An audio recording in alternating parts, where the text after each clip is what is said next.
right, I guess it's time for me to go live. I was looking for something, but hey, what it is. Give me 1 second here to make sure Rumble is doing the Rumble thing, and then we'll get started here.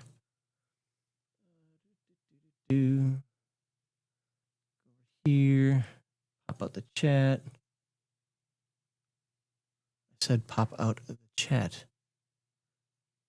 What the hell? Oh my God. Okay, there we go. Get that off the screen. Oh yeah.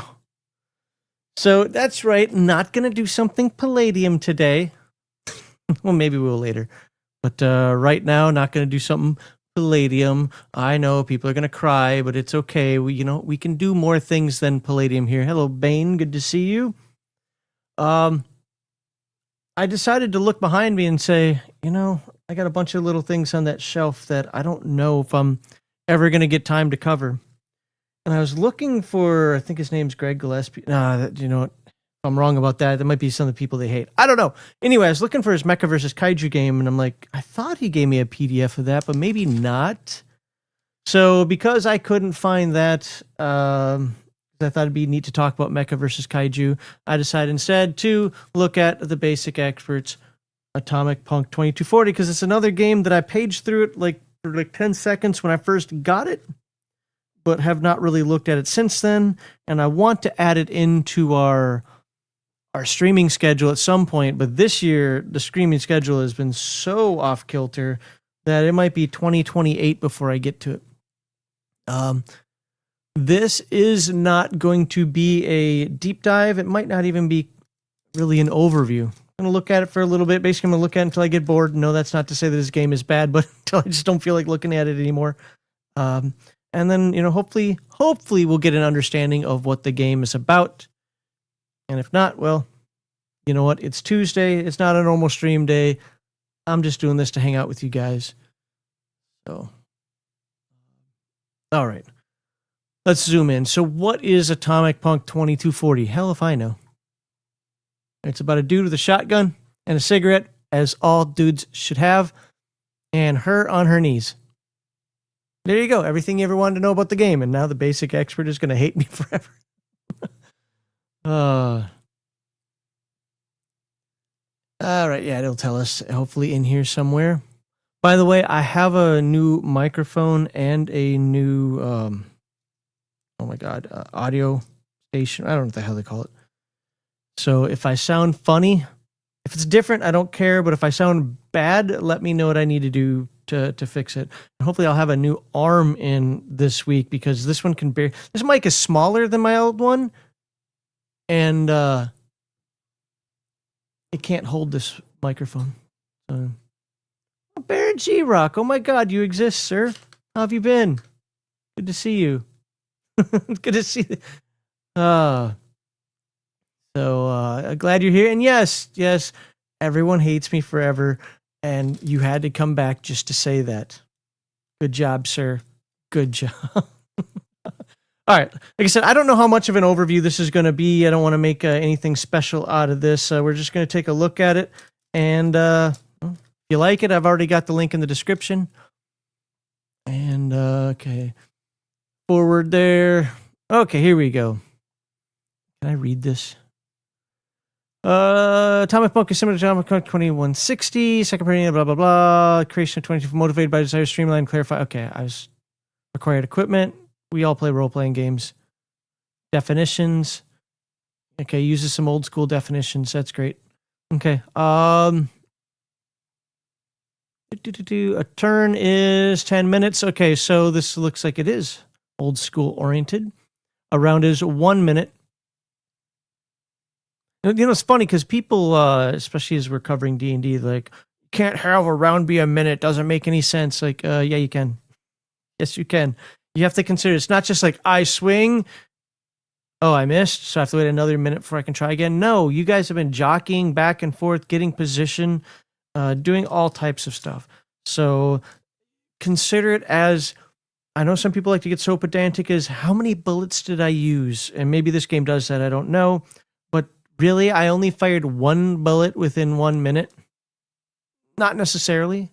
we'll see what this game says. But the point being, yes, 1 minute can make perfect sense to folks. Dice Notation is a 2d10 game, which is something I like. I like the fact that it's not just a boring ass d20. So there we go. Let's see. 2 denotes the number of dice to roll, and 10 indicates the number of faces on each die. The notation of x dy plus z implies rolling x dice with y faces, each adding to z is the total result. And I don't care who writes this section for what game, it never makes sense. It will make sense to me because I play role-playing games, but to new people, wait, what?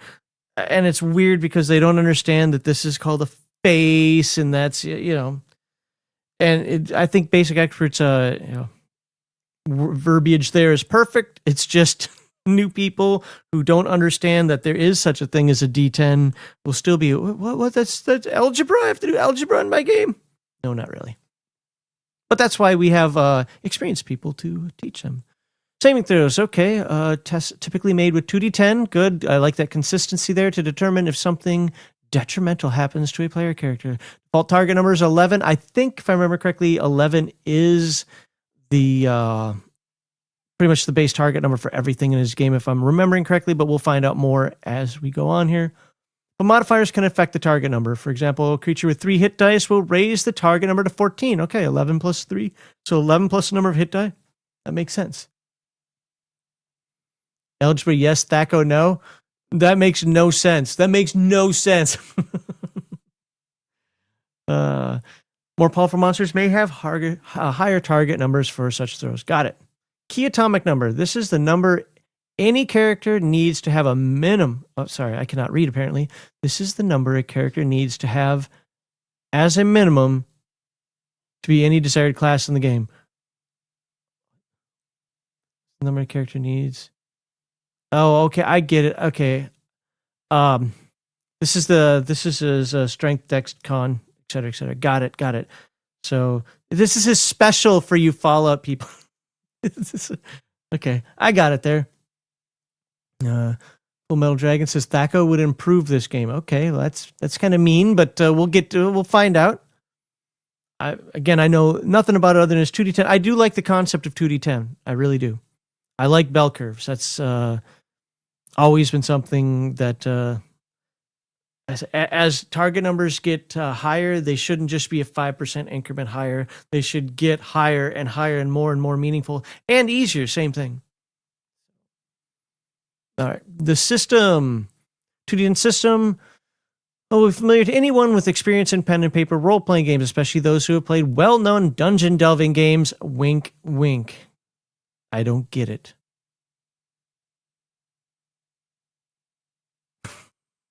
Okay. While many aspects will be recognizable, there are some differences to note, such as the use of 2d10 dice mechanic, weapon interactions with armor, and range mechanic. Oh, cool. He's got, it'd be interesting to see how his armor works. One of my favorite armor systems out there, honestly, is Alternity. I like the Alternity armor system. Now, to be fair, I have not played a campaign of Alternity, but I like how Alternity handles it, where it's technically possible that 22 could break through your heavy armor. And it's also very possible that your leather jacket stops a 45 round because of everything from angles. No, you don't have to calculate angles, but you get the idea because it's a die roll to see how much of the damage is stopped. And yeah, I actually like that kind of system. So I can't wait to see how he does armor in this game. And it's designed where are we here? Weapon interactions, complexity. Okay. Oh, which introduces a level of complexity that may not be typical in your previous gaming experiences. Okay. In its design, this game closely follows the style of older, more retro games. As previously mentioned, the game utilized 2d10 with the default target number of 11. That's what I thought. Okay, good. I remember a couple of things he told me back in the day. See, look at that. This value is considered the average outcome when rolling these 10-sided dice, as illustrated below. There we go. I mean, what is the average of 2d10? Is it 10.5 or is it... No, it is 11, isn't it? Because you start with a 2. Oops, can't scroll there. I have to scroll over here. Let's see. Okay, we can skip on. You get the idea of what this game is about now. Like I said, I don't know this isn't really a read-through. It isn't really an overview. It isn't we're just going to kind of take a look at what we've got here. And then maybe if we're lucky by the time we're done with this, we'll at least know how to basically roll some dice. Atomic number. So here we go. We've got the special. So what is it? It's the attribute agility, toughness, observation, might, intellect, and charisma. So agility would be your dexterity. Toughness is your constitution. Observation, probably your intellect. No, he has intellect. Observation. So I guess he's got perception. So he looks at intellect. He's got observation and intellect. So it looks like he combined wisdom and intelligence. That's fine. In fact, that is something that I kind of like it better off the cuff. Might and charisma. Okay, the strength and charisma. Got it. Refer to table 1-1 for bonuses and penalties. Static penalties here, which is good for ease of play, and they aren't extravagant. You don't have +5. Oh, okay, I guess you do have a +5 down here. But that goes outside the bounds. I wonder if these are for alien races or if he has here. I wonder if these are for alien races or if they're like modifiers you can get there for them. Some physical skills or whatever, but it goes up to 20. But generally speaking, with the dice that you're going to roll, you have 3 to 18, so -3 to +3. Good balance there. I like that. All right. I think we can figure out what those are. Backgrounds. Let's zoom in on this a little bit. Okay, Atomic Puck 2240 attempts to emulate the look and feel of various pop culture media, leaning heavily into the retro-futuristic aesthetic. The backgrounds presented in the game aim to model these ideas and tropes. Tropes are good. I'm glad when games have tropes. Tropes that might not make sense to us in 21st century America or whatever, but make sense for the concept of role-playing game. The funny thing about tropes is a lot of the tropes came up for the purposes of game balance. Like, why would you ever play anything other than an elf? You don't have things like level limitations. What else did elves have as detriments? I forget. Well, I mean, the fact that they're elves, number one. But yeah, and then you kind of build a story around it. I'm pretty sure that's how our original game designers did it. But now we've had these tropes for so long, there's no reason not to utilize them. And it really, really, really bothers me when people just treat races as humans in funny skin suits. I think level limitations are stupid because why would somebody stop learning? It's not about stopping learning. It's about capability. It's about how they live their lives. For the purpose of the dwarf, they're too stubborn to do things the right way. The elf, they're too lazy to do things. Like, oh my God, put that much work into it, get better. Nah, I quit. Obviously I'm generalizing, but races are supposed to be stereotypes. They're the personification of stereotypes. All right, let's go on here. So we got humans. Actually, let's read up here. Comic book 24 tips, emulate, blah, blah, blah. We already did that. Most backgrounds, aside from regular humans, have a prerequisite, okay, which is a minimum atomic number required to select this background. Players may select from human, mutants, revenants. Okay. Are they reavers? Did you make reavers? And robots. There you go. That's where I'm going. I'm being a robot. What's up, Buck? Robots are presented as a background as class due to their many benefits. Okay, humans. Prerequisites, none, because, well, you're human. And if you roll ability scores, or your atomic scores, what do you call them? Atomic numbers in this one, you already rolled up a human. Got it. Level cap, none. Uh-oh. Is there are there level... I wasn't expecting that. Level limitations. I love it already. I don't even care. Play another race. Have a level limit. Hopefully it's a meaningful level limit, but also playable. The thing that people didn't understand, at least with second edition, first edition AD&D was a little different, but second edition AD&D, when you played a demi-human, you're pretty much expected to multi-class. Expected might be a strong word, but yeah, if your level caps out at 9 and you got the level 20 human next to you, maybe being 9/9 would have been better for you. Bonus background skills 3. All right. Humans, I think we know what humans are. There you go. Take a look at one there. Let's scroll on over. I said let's scroll on. I guess I am scrolled over. What? I'm not. No way. Oh. I think the Alzheimer's is kicking in. I forgot how to use a computer. Mutant. All right, mutants sound like fun. Have to have agility, might, or toughness of 15 plus. So it doesn't have to be all three. It's agility, might, or toughness of 15 plus. So you have to have a pretty outstanding atomic number in one of those. And makes sense. Level cap 8. Okay. I don't know what the level cap of this game is. If maybe there's a soft cap, maybe there's a hard cap. We'll get to more of that later. We will hopefully discover that. But let's just say arbitrarily that the level cap is for everybody is 10-ish. I think 8's pretty fair. And if it's 20, well, hopefully mutants get enough powers to make up for it. The game does have some decent GM tools, provide good utility with a couple of areas of pedanticness and even suppress. Oh my god, I cannot read today. Surpass Macrea's Acts 2. Well, I've read Acts 2. Wow, that you say that. I have to figure out what year we want to do to cover Acts 2. Because it's going to take all year to cover that game. But you know what? I didn't like it in his superhero game, and I forget what it's called. Ascendant? Is that what it is? But I absolutely loved his pedantry and Adventure Conquer King system Imperial Imprint. Wow, that's the entire word. I remembered it. Weird. I did. And the reason I did is because, one, he didn't lie to me. And secondly, which is the idea that you can choose to use it or not. And almost every facet, he's got this, here's the generic way to do it, and here's the autistic way to do it. And I like that. That gives game masters choices, or you could even ignore, a lot of the stuff as well. So I really liked how Macrease put that together. This book, it's kind of surprising that you say that, because this book it's only 170 pages, 170, right? 164. Okay, well, the PDF was 170. 164 pages. So it's not like it's the fattest tome out there. So to find out that there's some pedantry in here would be interesting. But anywho, what are mutants other than gross people? Mutants are individuals who have been blessed or cursed. Okay, there you go. Glass half full kind of thing going on there, depending on how one perceives it. With mutations due to the radiation after the bombs fell. Mutants are fairly rare, and most are shunned or scorned by what passes for civilized society these days.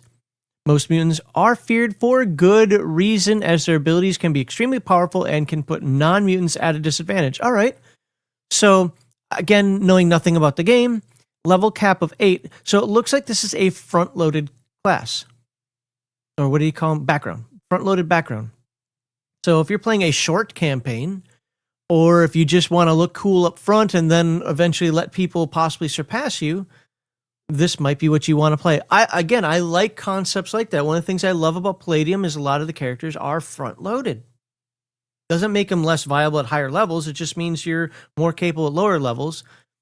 In this case, having the type of character, kind of like a wizard in Dungeons and Dragons, where it's like you start off being nothing and then you become God. This is the opposite of that, but I like that concept. It appeals to a different playstyle. Also, probably appeals to a different campaign. To become a mutant, character must have at least one of the following atomic numbers of 15 or more. We already read that. Again, I don't know if it's needed this soon, and I say again like I've talked about it before, but I have it on other streams. I like this repetition. I know there is a design philosophy out there not to repeat yourself. I think repetition is actually a good thing, although this might be a bit soon for it, but keeping that in mind, we'll just leave it at that. I don't want to say more than I'm supposed to about something else. But I actually like that kind of repetition to both reinforce the concept, and in case you're just paging through and you're looking for something in a particular section, and you're like, well, it isn't there, so I have to make something up. Come to find out it's elsewhere. You're like, well, why the hell is it there? I was looking up this ability, whatever. So, okay. So what do we have here? Mutant player gets to roll on the mutation table up to 3 times.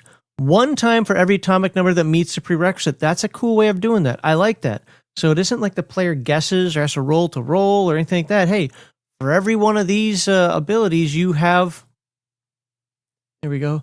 Every one of these you have at 15 or plus. 15 or plus. You know what? We're just going to forget that I speak English today, and you're just going to infer what the hell I'm trying to say. That's the rule for today's live stream. Then you roll on this chart. Let's just do this. What's he rolling? Percentile dice. Okay. Well, let's roll some percentile dice and see what kind of wacky mutation I get. Oh, I got my die roller over there. 10s and 1s, good. I rolled a 54. I don't know how many I had at 15 or higher, but we're just going to say I rolled a 54. Guess it goes on to the next page. Now, that is a design pet peeve of mine, but hey. I think, see, hold on. I guess there's already art on this page, probably why you didn't, but move this dude up to here and have this entire table on one page. With that said, 54. Weakened immune system. Oh, of course. Of course. See, if I roll, of course it has to be weakened immune system. God. Jerk. I no longer like this game. We haven't got to, so we'll read about what that is in a moment here, but I find it interesting. What if, and I can't wait to take a look at this. Let's just arbitrarily say that my toughness, was it called toughness over here? I guess it would be because it's a T for atomic, right? Yeah, okay, it's toughness. He's copying a lot of Earth Dawn. He doesn't know it, but he is copying a lot of Earth Dawn. Don't tell him that. Toughness of 15. So what if my toughness was like a 16 and now I've got this weak immune system? I don't know, we'll find out. Get over there, please. So let's see what weak immune system does to me. Great vision, weak immune system. There it is right there. We're not going to roll 3 times. We're just going to do the one. Bad luck! You think? I rolled dice. Of course it was bad luck. Anybody who's watched me make my Palladium characters knows that I get bad luck. You must decrease your toughness score by 4. I just threw my dice on the ground because of that. Okay, so hold on here. We're going to do a chicken or egg thing here. We're going to do an Ouroboros. Yeah, whatever. So if I reduce it by 4, I no longer have my 15 or better. I no longer have to roll in the chart and I can give this back, right? But then I have my 15 or higher, have to re-roll. Hey, maybe I get something different. That's my story. I'm sticking to it. And TV's watching. He's probably screaming at me right now. No, but I mean, that is, I like that though. I like the fact that you get both potential positives and potential negatives. And players, I don't know the players that play this game, how they think or how they act. Stop being whiny little bitches. Yeah, you got weakened immune system. Your toughness score is reduced by 4, and you take a -1 penalty all tests and throws made on that atomic number. Suck it up, Buttercup. That's what you got. It actually makes, yeah, I'm going to use the S word here. It actually makes for a better story when you play through disadvantages like that. Using the Earth Dawn thing again, I'm going to be drunk by the time this stream's over if I keep saying that word. Is one of the best characters in one of my Earth Dawn campaigns was a guy who lost his arm, and I gave him penalties, dexterity penalties because of it. And he's a sword master, so he could never use a shield. He could never use paired weapons. He could never. And the guy played it. The only character he played awesomely, but the guy played it awesomely. He used those as disadvantages and actually made them not necessarily advantages, but built his character around it. It was absolutely fantastic. So you're the spy for the basic expert. Well, you're welcome to do so. Actually, Victor, if you want to jump in and explain some of this stuff, I'll let you pop in. Or you can spy. I'm not really doing an overview. I'm not really doing a read through. I'm just kind of looking at it because I have, I'm a government employee that's furloughed right now and I have nothing else better to do. And it's been a game I've wanted to look at for a while. But, okay, so we get an idea there. Let's move on from the mutants. And, oh my God, they're the Revenant. Now, what kind of crazy nonsense is this? Revenant. Now, I'm telling you, these are Firefly Reavers. That's my story. Again, I have lots of stories about this game that I've never read. Awesome. That makes it even better. We can totally screw up his game then. I'll send you the link, Vic, on Discord, if I ever find your name on Discord. I don't know when the last time I messaged you was. Actually, can't I type in find or start? Here we go. Vic. V-I. Hey, I actually used the search function on. Okay, Revenants. Oh, and if it doesn't seem like I'm responding to all the chat that you guys are typing, the chat will be saved for later. So it's great that you guys are saying things, especially for people who might be watching this later on when we're not live, and they can kind of see what you guys are saying in chat. Especially the "Oh my God, Max is stupid." That's always everybody's favorites. Okay, atomic number requirement, toughness of 15. So Revenants only have one. It's got to be toughness or nothing, baby. Level cap of 10. So obviously the game goes above level 10. And bonus background skills of 2. You know what? I just want to say that for the record right now, at least as of yet, just barely touching the surface of the game. I mean, especially since I've got a weakness, and this only has a level cap of 8. So humans are 3. I'll get you in just one second here. Wait, what are we looking? Where's the mutant? Oh, there we go. Bonus background skills of 2 and a lower level, or sorry, bonus background skills of 1 and a lower level cap. And I rolled like crap. Awesome. That's freaking amazing. Hey, Victor, how you doing? Hey, not too bad. Just got back from shooting. Oh, nice. I haven't done that in a while. Yeah, I need to go. I need to recite in my red dot. Yeah, mine was, the battery was drained even though it wasn't turned on or anything, so it was weird. I replace mine once a year. I unfortunately have the stupid Sig Sauer red dot, which you actually have to physically turn on. It isn't one of those that when you pick up the firearm that's annoying to me, man. Like I just want to pick it up and have the red dot pop on. I just have a cheap vortex and you just have to turn the knob to turn it on. So yeah. So how you been? Not too bad. I pretty much finished Blacklight today, so I'm happy about that. Nice. That's for Shadow Dark, right? Yeah. We can talk more about that later if as we keep streaming here. So yeah, just to let you know, I the reason I grabbed this, I was actually looking for is his name Greg? Akaris. Yeah, Akaris, yeah. Yeah, I was looking for his Mecha versus Kaiju game, and to be fair, I didn't back it, but I thought he still sent me a PDF of it. But I couldn't find it because I wanted, I don't know, something about Mecha versus Kaiju. I was like, that'd be a fun game to look at. But I didn't have it. So I just picked this one out. I don't know how far we're going to go through the book. I don't know what we're going to talk about, but I wanted to at least address it a little bit here. Titans of Fallen Earth, thank you. Yeah. I knew it was Titan something. So I did look for the right kind of title. I knew it was Titan something. Thank God. I mean, I have it technically. Yeah, I've gotten to the point now, especially because, money being tighter than it was, say, when I lived in Germany, that I'm very, very selective about the games that I get. Yeah, no, of course. Pretty much every Kickstarter I backed in Germany has been fulfilled except for 2. So, yeah. But there have been some cool people out there. Oh, is it not Black Lodge Games? Oh my God, Blackwall. Blackwall, I got a copy of his. Doc Flamingo sent me a copy of his, so I'll try to cover those at some point in the future. Nice. So anyway, let's get back to we got the Revenant. Now, what does it say here? Revenants are a special type of mutated human who have been granted long life and physical disfigurement, by the nuclear fallout. Revenants are unique in that they remember the world before the bombs fell. Wow, they saw it, they lived it, and they're 900 years old. Got it. They're Methuselahs. Yeah. They're ghouls from Fallout, basically. Okay. Have you ever played the Fallout games? Yes. Yeah, okay. So yeah, just the ghouls. But I already did my Fallout reference with his atomic stuff, his special. Yeah. Which, by the way, I think that's a great way to do it.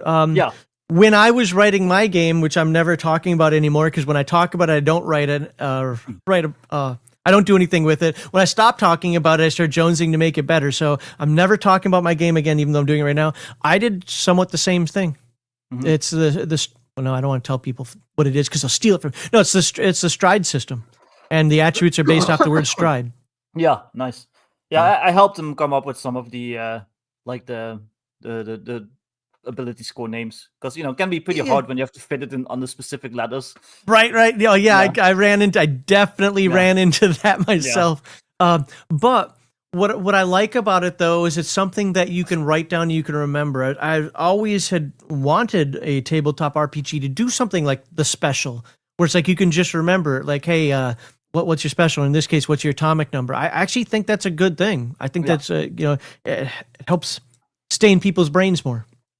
Well, for my, not to completely change the subject, but for the game I'm currently working on, my own standalone OSR game, I went with my own terms for like strength. I think I call it like brawn or something, but ultimately it's the same shit.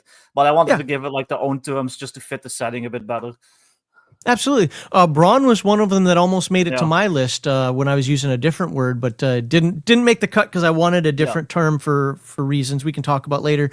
But I again, as long as it makes sense. Now, then there are games like Symbaroum, which I love the setting, man. I love it, but I hate the game. I despise the game. Yeah.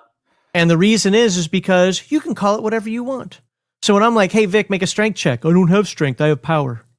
Yeah. What the hell? Just roll the thing that means that you. Well, I use might. I use might. Well, I use brawn. Give them freaking names, and that was really annoying to me when I read Symbaroum. It actually instantly turned me off to the game when I saw that. Just write whatever you want to call it. Isn't that game like kind of notorious for being not that great though? I've only heard good things about, but to be fair, I'm thinking of the wrong game. I think something else with sin whatever. Well, it's no, you're talking Cinnabar. Yeah, I was thinking of that Dude, one. Oh, Cinnabar. Yeah. One of my friends actually, well, we're not friends anymore, but one of my friends actually had a hard copy of that book when I was in like a senior year after I graduated, somewhere around 91, 92. And that book was a train wreck. Yeah, that's what I was thinking of because I've met the guy like a couple of times. He's been on T-Shirt Historian show like a bunch of times, so I met him. The guy who wrote Cinnabar? Yeah. He's he a nice 8? guy. Was he 8 when he wrote it? I don't know. He's like looks like he's in his like 60s or something now. He's old and gray, but he's a nice guy, very energetic, and he's really nice. But yeah, and he admits like he's the first one to admit like that game wasn't well received. But has he ever tried to go back and fix it? I vaguely remember he was working on a new version. Like, don't quote me on that. This was like ages ago, and I've had like 4 hours sleep today. But well, the thing is I remember we liked the concept. We just hated everything else. Yeah. All right, let's get back to this here. So revenants are ghouls, and to be fair, I know that there's a lot of Fallout in this game, and it's okay. Yeah. I mean, it's post-apocalyptic. As long as we're not using bottle caps for money. Well. Oh no. John will be the first to admit this is basically just blatantly Fallout with the serial numbers filed off. He wanted to make a Fallout game, but he doesn't have the license, so hey. Right. No, that's actually cool. I mean, it's probably better than the real Fallout game. Yeah, who knows? Because Modiphius has it, if I remember correctly. Yeah, and it's more of a war game, I believe. I've heard a lot of Modiphius fans, the fans of the 2D20 system, don't like it. I was like, wow, like I thought you loved every 2D20 game. Like, yeah, not this one so much. Like, okay. Okay, yeah. Anywho, where are we here? The term revenants comes from their physical appearance. Many have gray or green skin and look like walking corpses. All revenants have thin strands of patchy hair. Okay, Homer, if they have any hair at all. The eyes generally sink back into the skull. The nose usually falls off early after the side effects of radiation. Nice. Revealing a gaping nasal cavity, giving remnants a skull-like appearance. Yum, yum, delicious. Describing me. Wow. Hey, your nose didn't fall off. Are you Michael Jackson? Yeah. Well, revenants lack attractiveness. Sorry. Oh, yeah, no, it's while revenants lack attractiveness, they gain in long life, seemingly endless, and a +2 bonus to saving throws made against radiation and diseases. Well, you know what? Those mutations have already kicked in. Whatever they didn't catch already, they're immune to, right? Yeah. Okay, we don't have to read everything on there. Background skills. Okay, characters. So we've gone through the was it human, mutant? Oh, we didn't get to robots. I want a robot. Yeah, what was the fun? Oh, all characters except for robots roll on table 1.4 at least 2 times. In addition to any bonus rolls from selected background for the character. For example, a human character rolls 5 times since humans get 3 bonus rolls plus their default. Oh, hold on. Is that what this bonus background skills is? Yeah. Okay. It could be because I skipped a small part or something, but that wasn't fully I clear. think you get some from your class too. Can't remember. Okay, well, we'll get Also, there. John has gone through like 3 different versions, so they're all kind of like mixed in my head. Well, this is the most recent version as far as I'm aware. Now, I don't know if it's the most recent PDF, but it is 22 it is 2240. Well, his first one was basically just like BX, BX. Fallout, and then he decided to do the 2D10 like stuff. So, a question: the BX Fallout, wouldn't that be very close to Stars Without Number? Well, I guess I now ask whatever the Without Number games, because isn't that what he's doesn't Kevin Crawford do? Really, those aren't really BX, I don't think. Okay, like, you know, they always are like adjacent, but he does a lot of his own stuff. Okay, I've been told over and over and over again that those are just BX in not when I looked them, but I don't know. Like, it has like skill systems. It doesn't really use classes. It like you kind of like build your own characters and stuff. I got you. We plan on covering them next year. Yeah, I hope. Like, maybe they're fun. Kevin Crawford is like an amazing designer, but yeah. I've been hoping to. I've been wanting to get to those games for like 3 years, and we keep pushing it. And honestly, even next year, I'm gonna have to push it till probably the second half of the year, because this year we didn't get through crap. We did Rule Cyclopedia, and we're still on AD&D second edition, and he just hit the combat section, so it's going to be about a month or two. We're probably just going to cover those 2 editions of D&D this year, and that's it. Yeah, I mean, But the second edition stuff has been well received, like a lot better received than I thought. People low-key love second edition. Like, a lot of people complain about it, but I know a lot of people who they prefer it even over 1E and stuff, so I don't know. I think they all have their place, and I hate when I'm considered a 1E hater because I prefer 2E. Mm-hmm. There are just things I like better, generally speaking, about second edition Dungeons & Dragons. With that said, there are also certain features I like better about first edition. Mm-hmm. Druids and bards are a perfect example of something I like better in first edition. Level limitations I like better in second edition. Mm-hmm. You got to say it right, Malachi. You got to say it like an 18-year-old. 2E is bestie. All right, let's get back to this. Talk about TBE's game. These skills represent each of the character's previous experience and training. Each background skill that is rolled is equivalent to a +1 bonus on any atomic number tests. Okay, so let's say that again. Each background skill that is rolled is equivalent to a +1. Okay, so if you have whatever skill, I don't know the names of them yet right now, but let's say you normally have, I guess, a base of 11, and let's just say no modifier, so it'd be an 11. This would mean you'd need to roll a 10 or better, because you're adding +1 to the die roll. Yeah. So basically, like, if you've got like the blacksmith background skill and something comes up that would apply to your knowledge of blacksmithing, you just get a +1 bonus to that roll. Yeah, it's to the roll, not the target number. So that's why when I said it, it's probably a little weird. But I just rolled. Of course, I rolled I rolled a 10. Well, guess what? I have a +1. I now made that threshold barely because I got an 11. +1. Yeah, and it could apply to any stat that the referee says applies. So it's like, roll, give me like a whatever the fucking stat names are. I can't even remember. Toughness. Give me a toughness check to see if you can, make this into a, the horseshoe, to bend this bar without your arm falling, tiring out and going. Okay, so English is failing you today. No, I can't speak today either. Apparently, I took my cats to the vet. Maybe they gave me something there. For instance, a character who used to be a raider could add the +1 from prize fighter to charisma. Oh, that's interesting. Okay, I have not read any further than that right there, but this sounds very similar to like Forbidden Lands or like the Free League games, where it's like it's not about bullshitting. It's about if you can find a reason to say use your prize fighter in this case, because you wouldn't think prize fighter has anything to do with charisma, but hold on. I'm sorry, not prize fighter.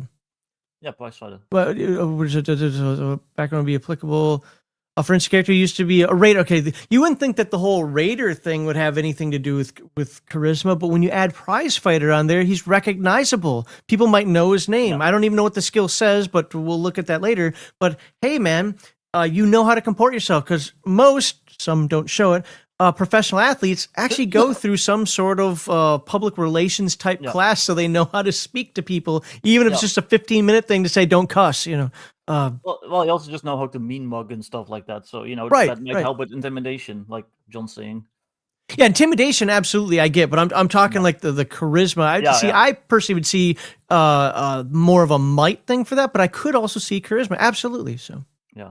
Well, in 5th edition, intimidation for some reason is attached to charisma, which always annoyed me when you're like playing a barbarian with low charisma, and then the DM won't let you like use a different stat for it. Yeah, it doesn't make sense. Then again, you know how I feel about 5e, so yeah. Well, technically that's part of the rules, though. You can use a different stat if you can explain it, but a lot of DMs don't even know that. So with Free League, it's humans that can do that, and I love that. If you can somehow say, "Hey, stealing the soda can from this vending machine, I think falls under charisma," and you can give a legitimate reason for it. You can't just pick charisma because it's your highest stat. Hey, you know what? Well, yeah. So I want to steal a can of soda from this vending machine, but I'm going to get the kid with the skinny arm to do it. So I'm going to use my charisma to. Yeah. Okay, I'm some. That's a word for it in con art, in being a con artist. Right. And when you use like misdirection and stuff to like distract them, and then manipulation. Yeah. I probably went too far now, but people get the idea. Yeah. So table. Oh, so you roll. Oh, that's right, you roll. So let's just say, let's give myself 2 rolls, and we'll look at 2 different skills here. So I rolled a 35 and a 42. Hopefully I remember those numbers. I never do. 35, 42. 35. Farmer, because again, why not? Why not be a farmer that has horrible... Electrician. What's that? Electrician is the second one. Well, great, because I need that for my freaking wheelchair that I have after... what did I roll for my... What's this called again? Weak and immune system. Yeah. You know what happens? I didn't get my anthrax shots, and I got anthrax from the cows. See, I already got a great backstory. Yeah. All right, let's move on here. You guys get the idea there. Okay, we got some classes. Below are the available classes. First class is the best class in the game. I just like the name of it. Bastard. All right, I don't have a dad. Thanks. Thanks for calling that out, TB. I really didn't need it. It's a little bit personal. Just saying. Bastards are known... Bastard. What's that? A mutant bastard, even. A mutant bastard with a weakened immune system. Yeah. Bastards are known for their ruthlessness and cunning. They navigate the wastelands with a survival of the fittest mentality. Well, that's not my character. Willing to do whatever it takes to secure their place and their earnings. They're skilled in stealth, thievery, and exploiting opportunities, often resorting to backstabbing and picking pockets to get ahead. All right, now you're bringing that background, maybe, because I'm certainly not fighting anybody, because I'll cry like a little girl. Ah! Yeah. Starting hit points, 1d6 plus toughness modifier. So if you don't have a modifier to your toughness, if you just got that base, it's just a d6. And so what happens if you have a negative modifier, like a -2? You just would subtract it. But I'm guessing 1 is minimum? Yeah, one is minimum, yeah. I mean, that makes sense, but again, as a technical writer, it's one of those things that I know you have to spell out for certain people. Yeah, I always have to do that too. You have to just be redundant and stuff. Weapons, all melee, all handguns, SMG, hunting rifle, combat rifle. Got it. +2 to saving throws, agility saving throws. Well, not if I'm in a wheelchair. I mean, it might make the difference between stocking and, I got the thing on its side. No. Oh, great. I'm waiting for all the combat wheelchair jokes. I completely forgot about that. I was joking about the wheelchair. It's a hover chair. Yeah. It's like we had mechanical spider legs. There you there you go. I'm just ahead. Yeah. Sneak attack. Bastard gains a +3 to attack rolls when the target is unaware. That makes sense. Got it. Basic bastard skills. Gain a +1 to any 2d10 skill roll when picking pockets, sneaking, open locks, listening, climbing, and removing, spotting, disarming traps. Question for you. Mm-hmm. Do classes get a +1 per level? No, that's just like a flat bonus, I believe. But there are like, if you go below, there are like the benefits as you level up. So there might be like one where that is increased. Sure. Okay. I get a skills. All right, 2d10. I got it here. I got a 9. What's a 9? Plus 1 to bastard skills. So nice. now you have a +2 to all those skills. So yeah, would have been nice if it's my saving throw. Just saying.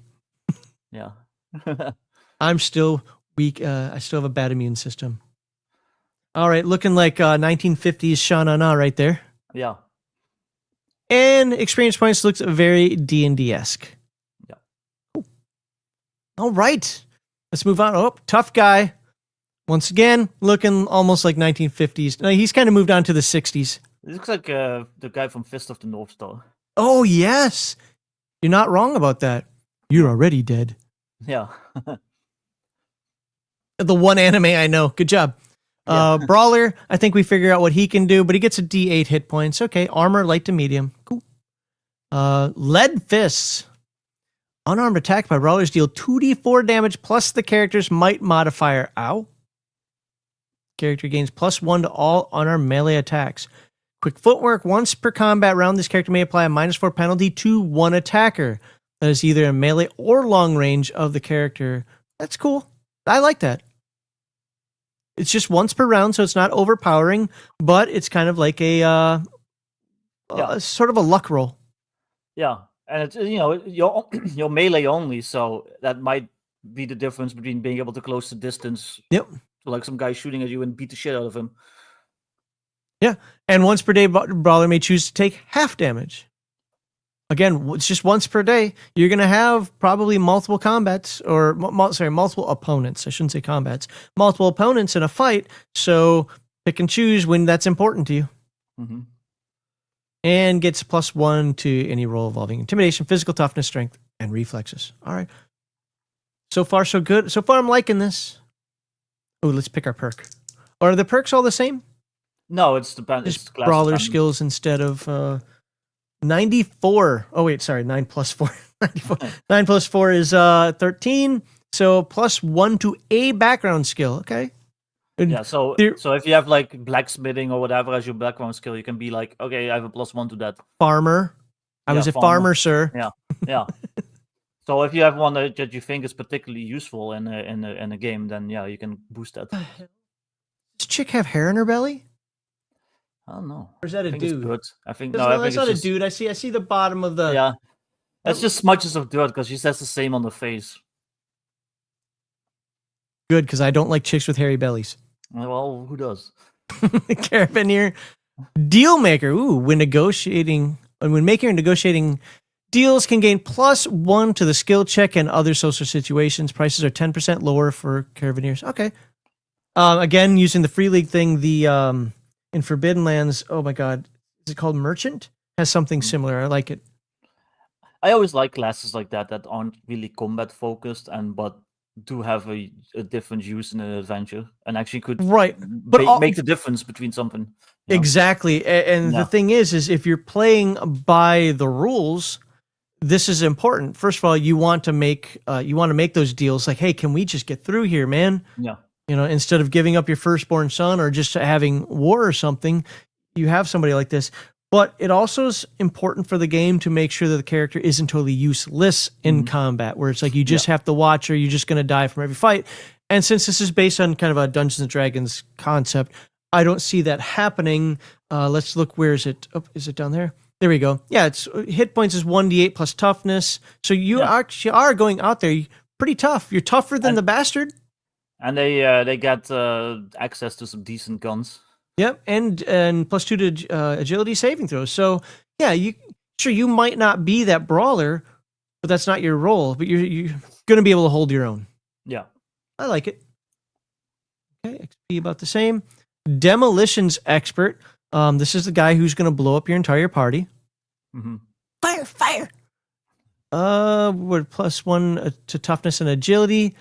Got it. Weapons, like to me, toughness is good. Okay, improvised explosive. Demolition expert can use ammunition and 5 pounds of scrap to create explosive. Oh, question for you, by the way, and this is something I really like if he did this. I love games that don't make me have to have a spreadsheet for equipment.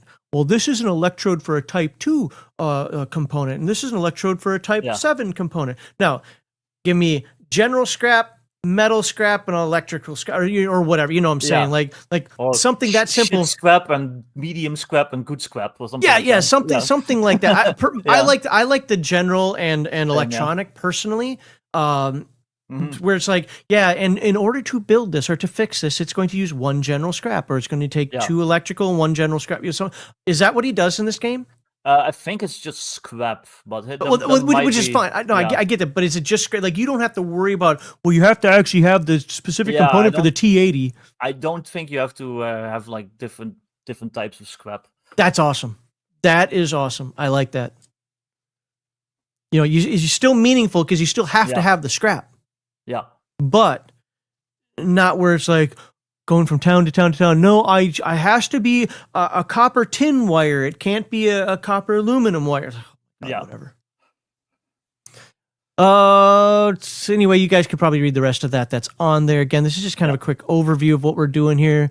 Demolition Experts gave +1 bonus to all checks and tests involving explosives. Okay. Yeah, which So he's going to be.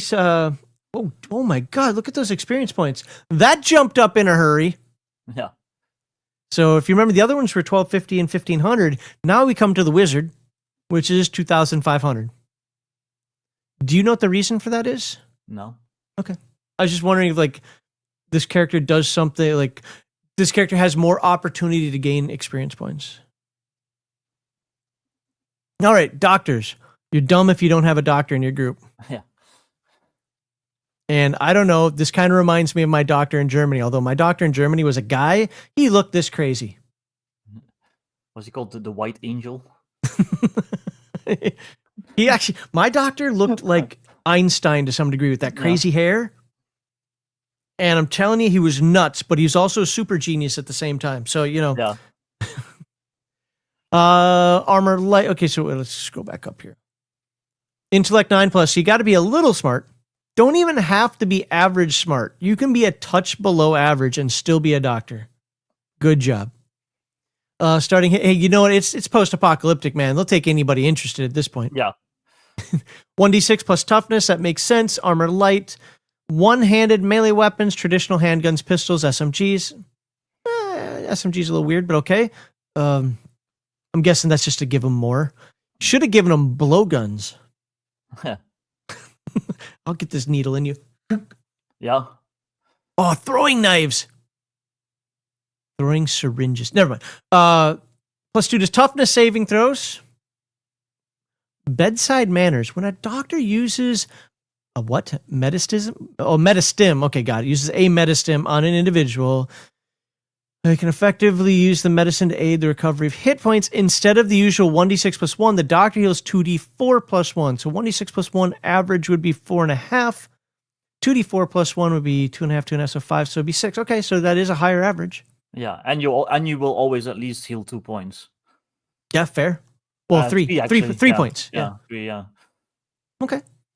First aid. When performing first aid tests, the doctor gains +1. All right.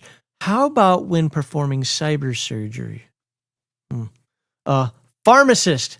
All of your meth addict needs can be attained right here. Doctor can make 1d3 plus his intelligence modifier in metastims within a week, so long as he has the equipment and space to do so. And 300 is that pence pieces? Pop cans? Yeah, pop caps, I think. Oh, pop.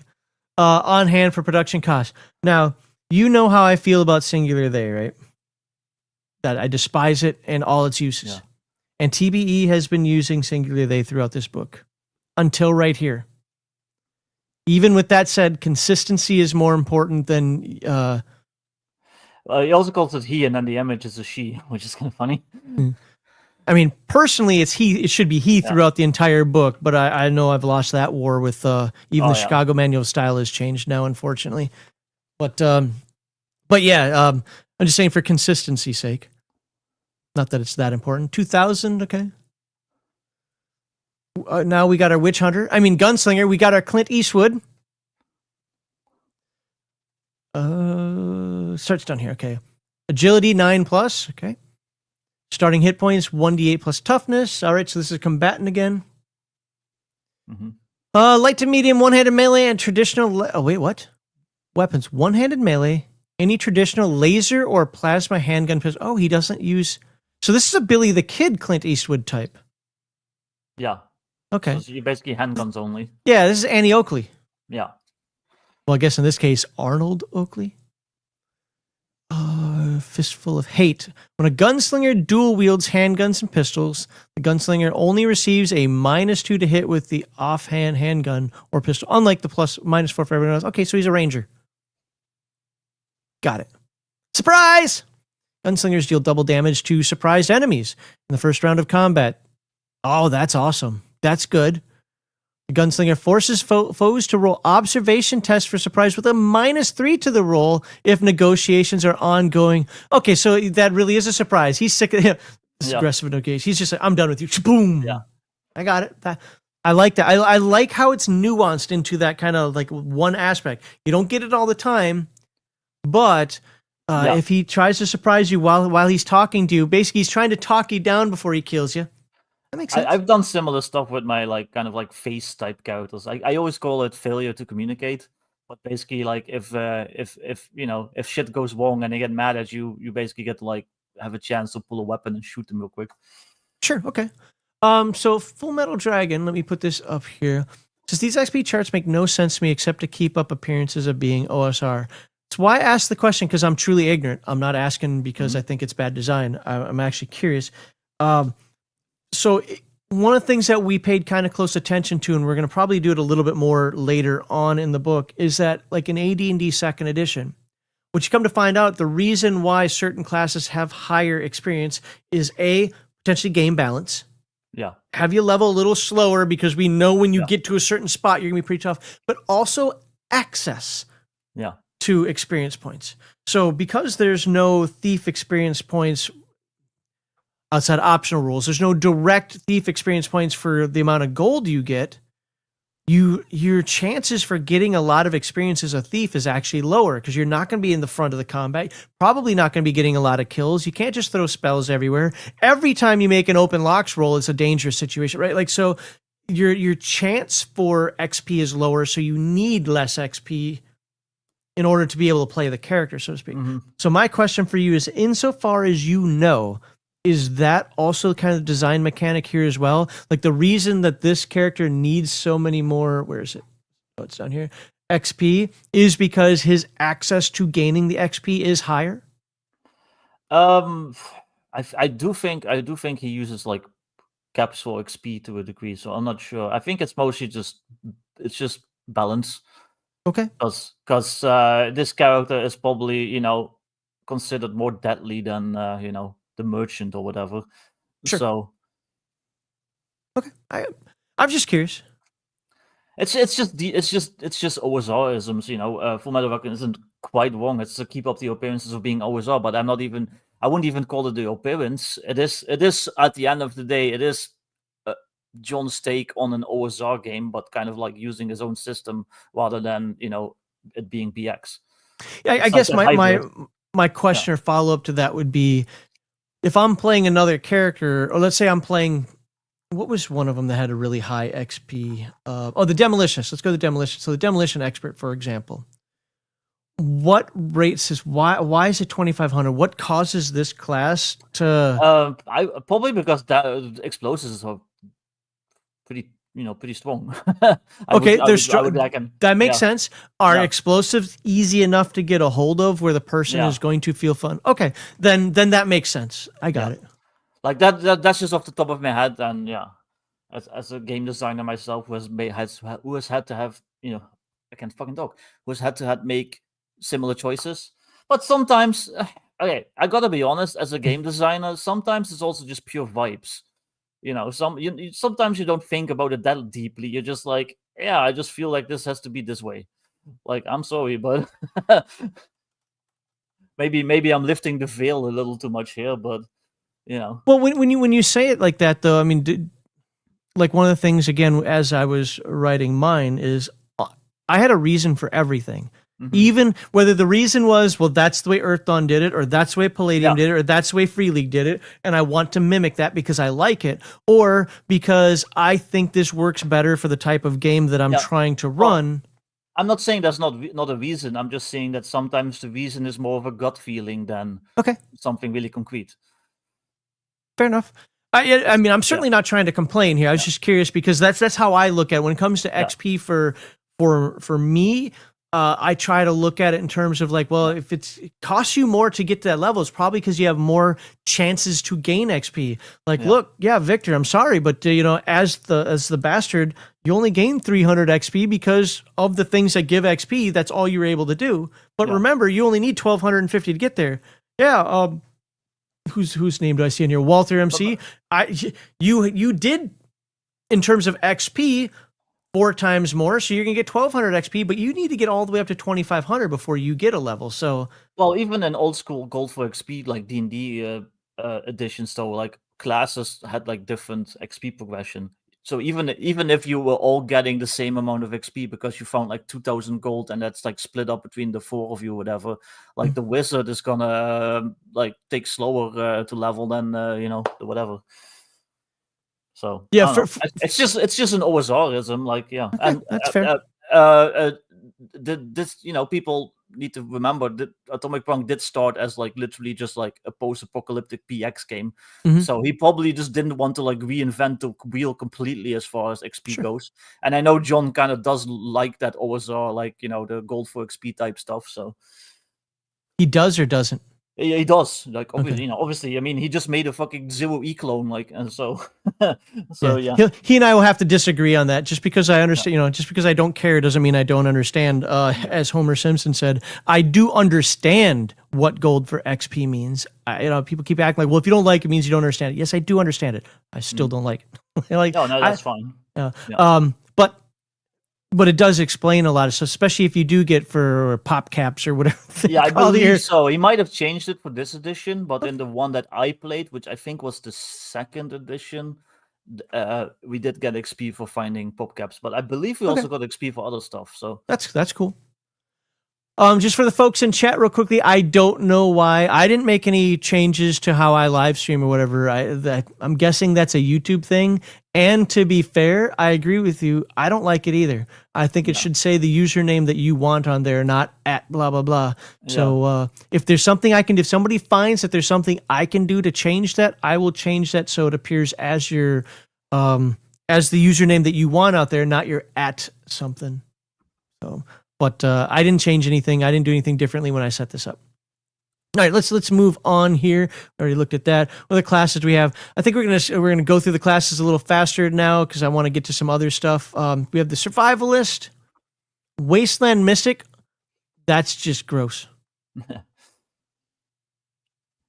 Okay, what the heck? Trim your toenails. They don't have time. They have mysticism to do. Well, use that magic to make the toenails go in.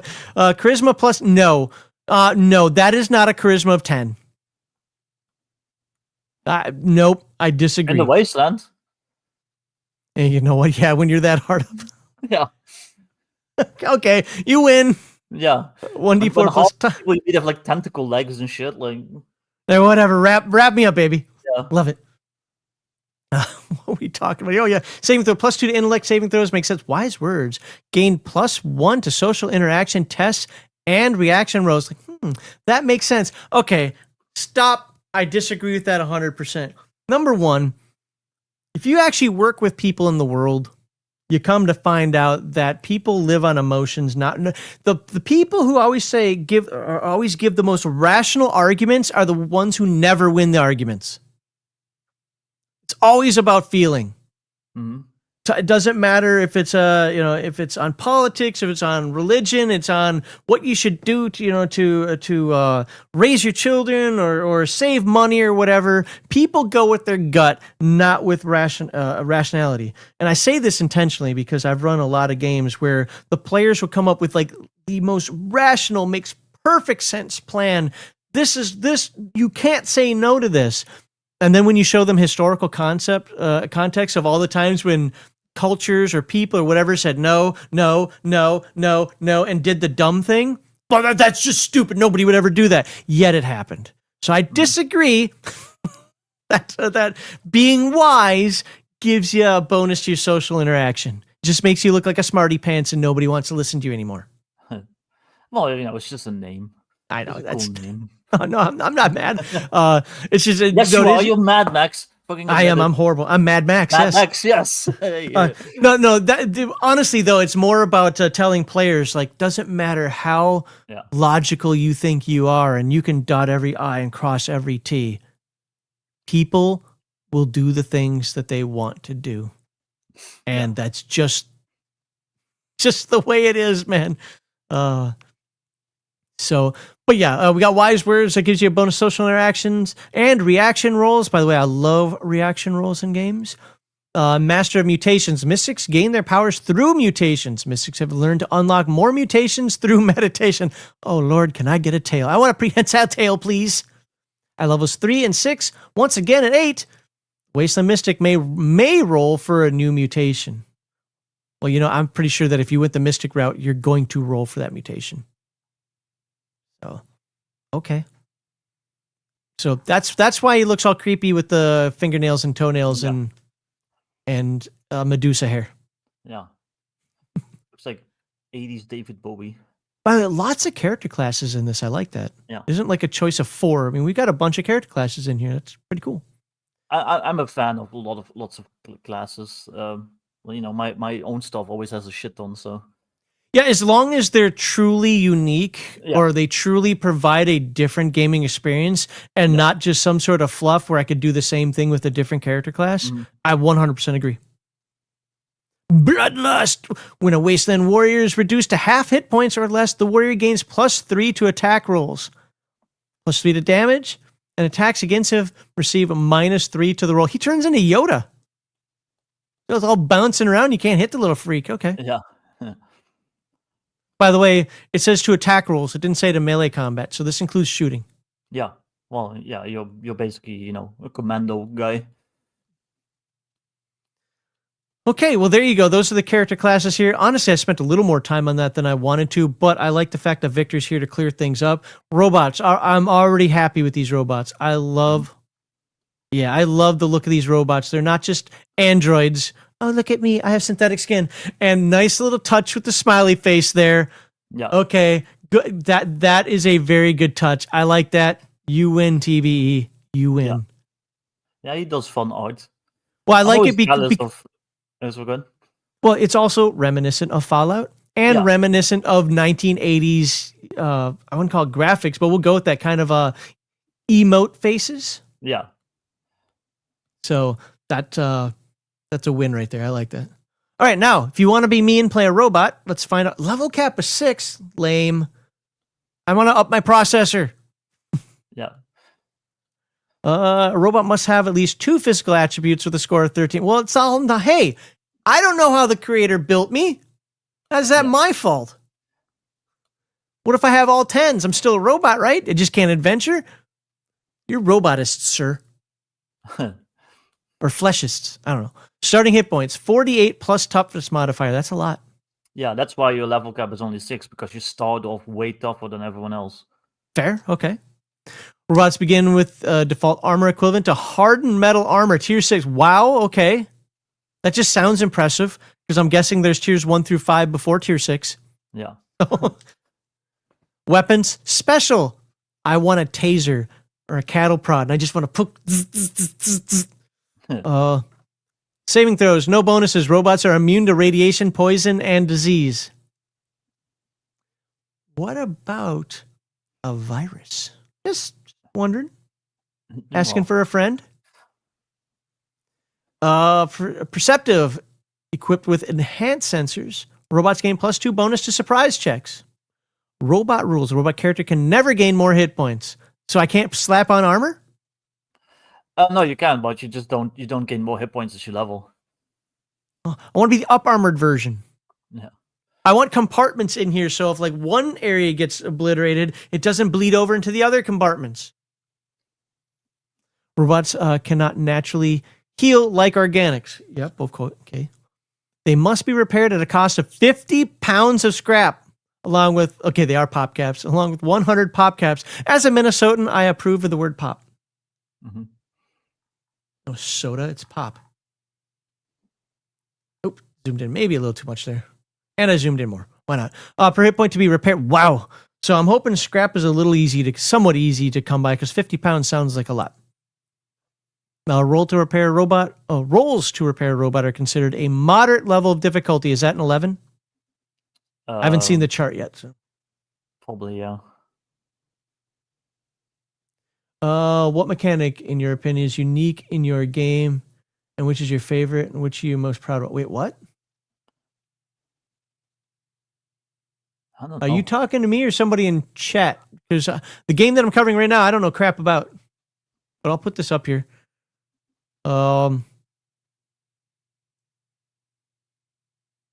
Yeah, I mean, I can't answer that personally.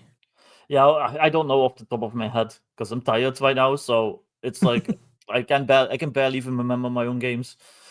I mean, we're actually looking at this. For me, it's basically for the first time. I've skimmed through it before, like as in. That's neat. Oh, I got something. Well, I'm not sure if it counts as a mechanic, but one thing that I like, for example, in Modern Necessities, and people have praised this a lot, is I have like the what I call cultural modifiers. So if you have like elven firearms, they have like bonuses and negatives because elves made them, and they have a different firearm design philosophy than humans do. And then dwarves have a different firearm philosophy, and halflings and orcs and so on. So I always get praised for that. So I don't know. I guess How do you fix a dwarf gun? You throw it on the ground and just knocks itself back into position. Yeah, pretty much. On the other hand, elves have such stupid tolerances that if the humidity gets too high, it won't fire. Yeah, so I do stuff like that. So they jam more often, but they're more accurate. While dwarf guns, they have less ammo capacity, but they hit harder because, they basically haven't upped their design since the early 1900s. No need to change. It works just fine. Yeah, basically, yeah. That's a dwarf for you. I love it. Yeah. And that was in Modern Necessities. If you haven't, go check that out on DriveThruRPG. Anywhere else? Yeah. Victor? What should we? I was reading that. Where can DriveThruRPG? Where else can they get your book, or is that it? Just DriveThruRPG. Okay. I used to sell on other places, but they never were worth it. So. Gotcha. Okay, if a robot is killed, there's a 50% chance of the core surviving. The core can be installed in a new robot body or placed in a repaired one. Safely removing a surviving core requires a target number 17. Okay, so if I fail, does it explode, or I just lose all my memory and I die? I don't know. You'd have to ask John, I guess. Robot characters can use background skills just like humans, mutants, and revenants. They can choose a single background skill with a +2 bonus. Nice. I'm a farmer with a weak immune system. Ha! Take that! I'm a robot with a weak immune system. What are you going to do with that? Yeah. Anyway, when creating a robot character, the player has the following options in selecting the exact type of robot. Okay, I'm not going to dive into this. Again, this is not a complete read-through. This is barely even an overview. But you get an idea of what is in the game so far. I do want to look. Okay, we are going to check it. Multi-classing, don't care. I would never allow it.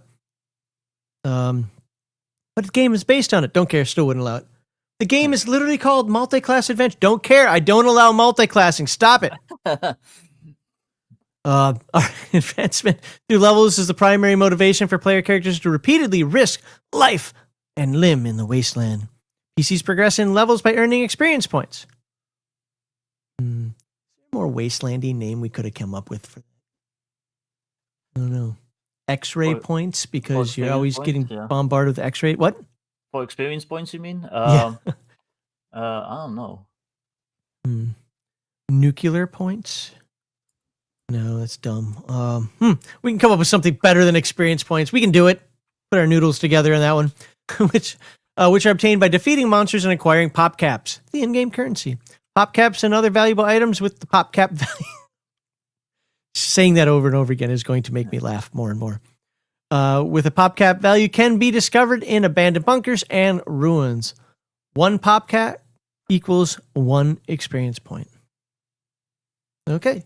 Column indicating potentials, experience bonus, yada yada. Dude, I don't want to read any more of that. Look, you get your pop caps and buy stuff with them, or get experience. Figure it out. The final step in creating a character is rolling for the character's starting money in PopCaps. 3d6 plus the character's key atomic number bonus for the selected... Oh, I didn't select a class. I don't know. We're just going to roll 3d6 and say I got no bonus because I suck. I roll horribly. XP points should be called Nuke Nuggets. Nuke Nuggets. There you go. Nuke Nuggets. I rolled a 9, so I get, was it 900 or 90? Oh, no, it's just 9 plus key atomic. We'll say 10. We'll say I had a +1. I have 10 caps. That sucks. Well, it's multiplied by 10, though. Is it? 3d6 plus the player's key attribute bonus for selected class has more. This total is multiplied by 10 for the number of starting caps. Oh. So you do have 90 or 10 or 100, I guess. Okay. Oh, there it is. Yeah, this total is multiplied. Okay. I didn't read that far yet. Well, I wonder how many caps he has. Oh, and where's he hiding them? I don't know. Like, he's got a little pouch on his belt. All right, perks. Let's just perks are small abilities and bonuses that empower characters to achieve remarkable feats, both in combat and various other situations. These bonuses can enhance attack roll, stealth, schmoozing. Great word, by the way. Schmoozing that broad. I love it. Couple of wins in this book. In the local watering hole, or even simplify hacking a computer terminal. Characters acquire perks through leveling up and either picking it or rolling it on the benefits table. Always roll, man. Rolling makes, especially you're talking post-apocalyptic, wasteland mutation, just roll it. Roll it. To obtain a perk, character must meet the requirements. Only one instance of a perk may be selected. I mean, the character could not pick fast healing twice for a +2 bonus. Boo. I mean, no, that makes sense. Oops, I just zoomed out on the wrong webpage. All right, where's our... Do we have a rolly chart here? No? Oh, well, then pick it. Or count them up and make a roll, I guess. Yeah. Maybe there's a table at the back or something. Oh, optional rule. Optional rule. I like the color scheme he used for this book, by the way. Yeah. Yeah, the layout is pretty nice. Yes, the layout is excellent. And I complain about every game's layout, so... Oh, yeah, obviously. At the referee's allowance, characters may pick a single perk at character creation. All the requirements are met by the character. Doing so will give PC a bit of a leg up. Or the game master could select for you. Now, that's a little bit of railroady there. I get it. But if the game master knows the type of campaign he's running, or if he knows what type of player you are, he might say, this is a perk you're going to want. Well, the game master could also random roll. Game master could also but we don't have a table to randomly roll right now, so. Yeah, he might have forgotten that. I don't know. He'll be the first one to admit that he forgets things. Yeah, but it's not hard for somebody like me as the game master just to put that in a table and put numbers beside it. So I'm not stressed over it. But I always think, so when I say things like that, I'm always thinking of it in the case of like new players.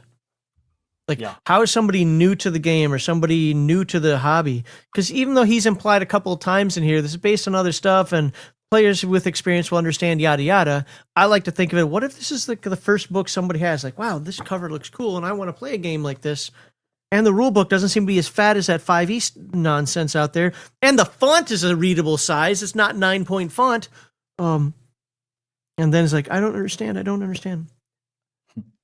But I was 9 or 10 years old when I got the FASA Star Trek role-playing game. And my real dad being too much of an alcoholic and me being too young couldn't understand how to play it. Yeah.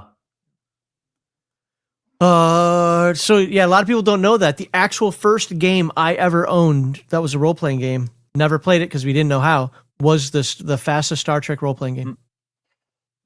First tabletop game book I ever saw was the 2E Monster Manual, I think. And I had like no idea what any of like the numbers meant. Like this is weird, but I liked the pictures and I found it in the library, so I just took it out of the library literally just because I liked the pictures. And never brought it back?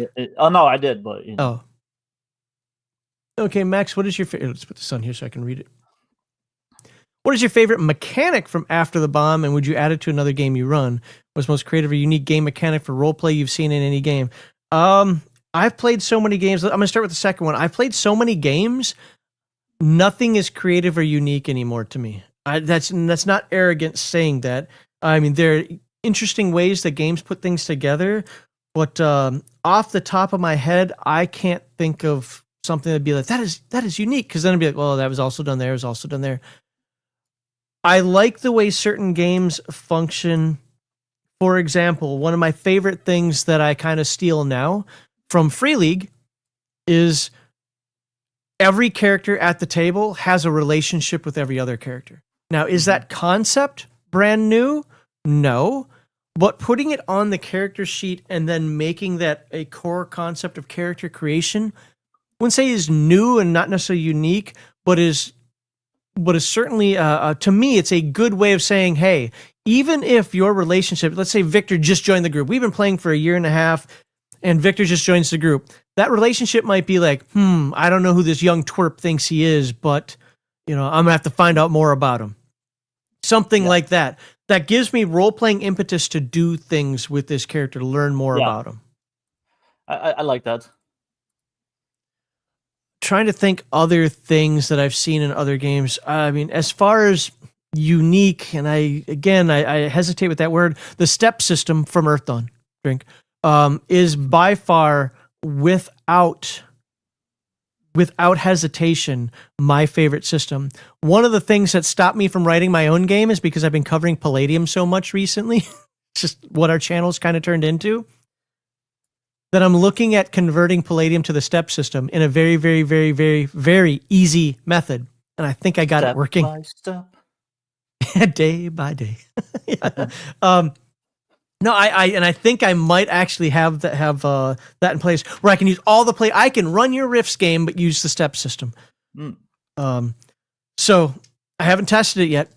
And as far as mechanic out of After the Bomb, I mean, I think any of the apprenticeships are good. Whether it's mechanic, I forget what they all are off the top of my head. But in my games, you will be best supported by vehicle, or was it auto mechanics for motorcycles? Because that's going to be the games, the way I typically run them, motorcycles are going to be your best mode of transportation because there are a lot of blocked roads. I don't give you tanks, at least not to start. So anything to do with motorcycles is a great way to start. Now, you can start with a truck, and I'm not going to intentionally screw you on that, but you are going to find hazards of trees that have fallen in the way, quicksand, things like that you're going to have to figure out how to get around. And guess what? That's now a random encounter. I try to. I know I complain about psionics a lot, and I'm going to try to get over that. But ultimately, I like characters of many different types. I like birds that can fly. This is still talking After the Bomb, by the way. I like birds that can fly. I like turtles with shells. I like elephants that are big. I like, mice that are dexterous. Whatever. Because I can find something for all those characters to do. So I think the only thing I don't like in After the Bomb is like a feral character, because I found that the players, depending on dice rolls, a lot of players can feel underwhelmed. Oh, look, I'm feral. I get all these bonuses. Oh, well, he still rolled a higher strength. Oh, he still has more SDC because of his animal type. Oh, he's got 100 more skills than me. That's great. Wow, I had more bio points, but what do I get to do with them? So I do have some quibbles with that, and I try to work with characters on that if that happens, or players on that if that happens. But all told, outside of psionics, I can pretty much do anything. And the last thing that I want to kind of put in there, and would you add it to another game you run? I love mixing and matching things from my game. I posted this over on the new Rifts Megaverse Discord. The next campaign that I want to run, and it may even include the step system if I test it and get it working, is I want to run After the Bomb, but pretend that leads to Rifts, not Beyond the Supernatural or Chaos Earth. Pretend that After the Bomb leads to Rifts. So the world changes and you have After the Bomb. The Empire of Humanity starts doing all these experiments to be like, we can't breed. Humans are going to be, because humans are sterile. We've got to fix this. And will they come across magic or super science or something? I'm not going to tell you what it might be. I've got ideas in my head. And then mutations occur. And now all of a sudden you start having Heroes Unlimited style characters. We're up in the power game a little bit. And then the rifts open up. Yeah, that sounds fun. I could see that. It'll still be an SDC game. because that's how I run it. I don't hate MDC. I don't hate it. And I could convert it to MDC, but my brain has it as that's going to be an SDC based game. But this is going to be something that has to be a campaign. It's not going to happen overnight. It's going to be something that I have to run for 3 or 4 years in order for it to smoothly transition from point to point to point. MDC is like what the mega damage. Mega damage, yeah. Yeah. No, I would probably keep it at the standard damage. I don't know. Yeah, the problem with SDC, structural damage capacity, is when you start talking the MDC stuff, it's got like 10,000 SDC, and you're like, ugh. Yeah. And I get the point of MDC. On 9mm, hey, what do you think a 9mm is going to do to an M1 Abrams tank? Yeah. Well, I get the point, but at the same time, in my own games, it's, just use logic. Like, yeah, your 9mm is not gonna scratch that tank. Like, I don't 100% agree. But we're talking gamers here, though. Yeah, that's true. And you know how gamers are. Well, also, the people that are attracted to rifts tend to be the more like crunchy sort anyway. So,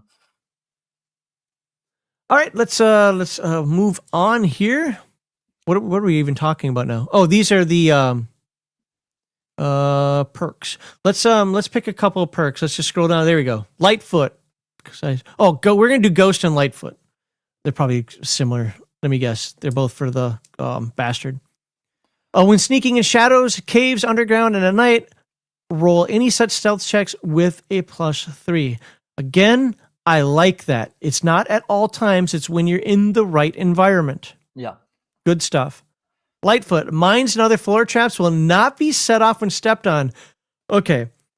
At first, I was like, I don't like that absolutism. Like, will not be stepped means they're never tripped. But then I realized you have to have a 15 or higher agility. Yeah. Okay. You know what? You're pretty badass at that point. Also, that doesn't stop them from triggering them themselves. There could be somebody in wait with the, that clacker for the claymore, and then it's like, well, I didn't step. I have Lightfoot. Like, yeah, but you didn't step on it. He triggered it. Right. Exactly. Yeah, there's something else I was going to say. Oh, and I'm pretty sure the basic expert is a strict 3d6 type attribute roller. So am I. So getting that 15 would be difficult. Yeah. Oh, Little League All-Star. Well, now you're talking after the bomb. Gordon Lightfoot. What's that? Gordon Lightfoot. Gordon Lightfoot. Don't get that song stuck in my head. +2 melee weapon attacks and damage rolls. +2 melee weapon attacks. So +2 to your melee weapon attacks. Got it. And to your damage rolls. Okay. All right. We're not going to read any more. You get the idea. Yeah. Okay, we'll read one more because it's just what's that? It's little feats, basically. Yeah. Hey, catch. I like the name of that one.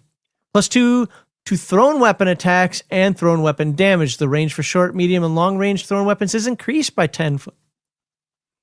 Okay.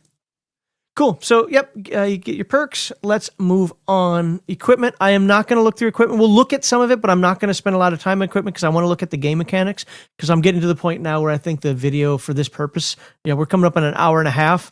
I think 2 hours is probably long enough time to look through this. But by the way, if TBE did the art for this is absolutely fantastic. Yeah. Not going to lie. Just style-wise, everybody has a different taste. Actually, that's pretty good. But some of his style isn't like what I normally, consider as like, oh, I love that. But this looks awesome. Mm-hmm. Well, it also has like a unified look. It's not like 12. Yeah, but to me, it looks realistic, and that's one of the things I kind of look for. Even in a fantasy style, I look for realism. And this looks real. Like, I could picture you wearing this. This is probably, I would guess this is probably like a photo bashing technique where he like took like images of real jackets and stuff and then painted over them. That's cool. Hey, you know what? Use every tool at your disposal, man. Yeah, this is a little more watercolory that I'm just like, eh. But it still gets the theme across as to what you're wearing. Mm-hmm. And he did all the artwork for this, didn't he? Yeah. So he did all the artwork, all the writing, and all the layout. Yeah. That's pretty impressive. Yeah. I'm always jealous of him being able to do his own art, but I just bought a drawing tablet, so I'm gonna start practicing with it. Hopefully, get some, get some skill at that. Okay. Well, let's look at one of the let's just look at that one, the hunting rifle. We'll look at the stats of this thing. So damage is a D8. How many hit points does the average person have? It's just your physical, your toughness plus a D6 to start, right? It depends on the class. Well, it depends. That's fair. But I know, like, for the one that I looked at, so I would guess like a normal human, like a basic bitch like NPC would probably, I would guess, have somewhere like a D4 or a D6. So that one D8 could theoretically kill you. Yeah, I mean that makes sense. Like, who wants to get hit by a hunting rifle? Like, no, 100% agree. And that's something that even with the Palladium system that bothers me. Now, to be fair, Palladium is a cinematic game. It is not a realistic game in that regard. It's meant to be cinematic and fast, although people can quibble about the fast. I think it is fast, but people want to argue rules all the time. Yeah. When your character has, 45 SDC and 15 hit points and you're rolling 2d6 for damage, it's like, okay, next round. I believe that one bullet should be able to kill. Yeah. Now, people are like, well, it's not fun. Well, I bet you, just knowing the basic expert, I bet you he has things in here about cover, and I bet you that armor that we passed protects you. If you're naked and you're out there in the woods and somebody shoots you with a deer rifle, guess what's going to happen to you? Yeah. No, I agree. I'm totally for that. Gunfights should not. If you're doing a gunfight in a game, for one, you should maybe try to get surprised. You should be sneaking around. There you go. Like, and don't just stand, in front of the other guy, like it's some fucking, like, some 17th century, like at Waterloo. Like, I call it the Street Fighter syndrome, where you stand in front of each other, round one, fight. No, because when I played like a single character. It was just me, and he was DMing, and I think I played a gunslinger, but I was like trying to ambush people. I was like running around, taking cover and stuff. And I was like I think I took out like multiple raiders and stuff by myself by just playing it smart. So. Absolutely, man. I've been meaning to get to this for a while, and I just don't see me getting to it to any time in the future. And since, I'm one of those horrible government employees that's furloughed right now, I took the opportunity. So not a problem at all. I'm actually happy to be going through it. We're not going to do it justice. I'm not doing a full read through, and I'm not even doing a good overview because I don't know the game well enough to do an overview. But I think we're taking a pretty good look at it right now where hopefully if somebody watches this video later, they can be like, oh, you know what? That actually does look pretty darn interesting. Michael Connor asked if you can do a pre-Buck Rogers in the 21st century campaign with this. Well, I have no idea when I'll get to it because I have so many projects on my plate. But one of my planned projects was to do a game called Rivets and Rockets, which is basically going to use the atomic punk system, but do it like kind of like that pulpy like 1950s, 60s, like the bubble helmet, like space. Oh, you took my idea from me. You get that from me, sir. No, I've been working on that. No, remember when I was going to do my sci-fi game? It was all about pulp. The thing was, I couldn't get the rules to work the way I wanted them to. So I know, like, everybody keeps suggesting rule sets out there. Things like, well, it works just fine in Metamorphosis Alpha or in GURPS or what. It's like, you don't understand. I'm going for a very particular feel in my game. Yeah. In order to do that, I don't necessarily have to reinvent the wheel, but I have to find how to put the the ingredients together to make it work, and it wasn't happening the way I wanted it to. So, well, one of the ideas was to actually make it the same setting, and it's like people that when the wars and stuff happened, they left Earth, so they're just like off in like space somewhere, like building their own society. And then you could technically find Earth again. Maybe Earth is lost to them, but you can find it again, and now it's like weird post-apocalyptic, like regular atomic punk. So it's funny because I mean. That's a good idea, and it's one that's been done. So even in Mutant Year Zero from Free League, they have the folks there in space. Rifts Earth, you can't get from Rifts to outer space or outer space to Rifts because of all the death satellites that are around. Yeah. But there is Mutants in Orbit is a perfect example of Rifts in outer space. So that's absolutely been done. And I actually think that's an idea that needs to be addressed a little more. Now, one thing that could be actually kind of cool. Now, he says pre-Buck Rogers, right? Because remember, Buck Rogers was a wasteland for a while. It was supposed to be after a nuclear war and blah, blah, blah. Especially if you go into the comics, which I haven't read since I was a kid. I've tried for years to get my hands on those comics, but they're either really expensive or really bad quality. But you could do something to the effect of... oh crap, what was I? Oh, like a Buck Rogers season 2. Now everybody hates season 2. I get it with Hawkman and all that stuff, but kind of a Lost in Space exploratory, maybe not as dark or as big as Battlestar Galactica, but something on a smaller scale. And that you could have a lot of fun doing something like that. Yeah. Yeah, definitely. Like, what if you find like a derelict spaceship and you spend your 10,000 scrap to like repair it, and you fly off into space, and then you can like run across my setting? That'd be fun. Well, even for me, even better than that, you run across a derelict spaceship that you don't know how to operate necessarily. Yeah. And so you have to learn like, it. Yeah, that's like some old robot in it, and that does fly it, but he's kind of crazy, so he just takes you wherever he wants. There, or as you're in the ship, you're learning its quirks. So why is it when I turn on this switch, the engines turn off? When this is the lighting for for whatever, just weird crap like that. Again, it's not to screw the players over; it's to have them learn the ship, and then all of a sudden, just when they think they have it figured out, all of a sudden it runs out of fuel, and you're like, "Yeah, what does power this?" Yeah. Like, so a lot of good ideas that you guys can do. Never saw Buck. Oh my God, I grew up with Buck Rogers and Battlestar Galactica. One started at 10:30, the other started at 11:30 on Saturday mornings. It was great.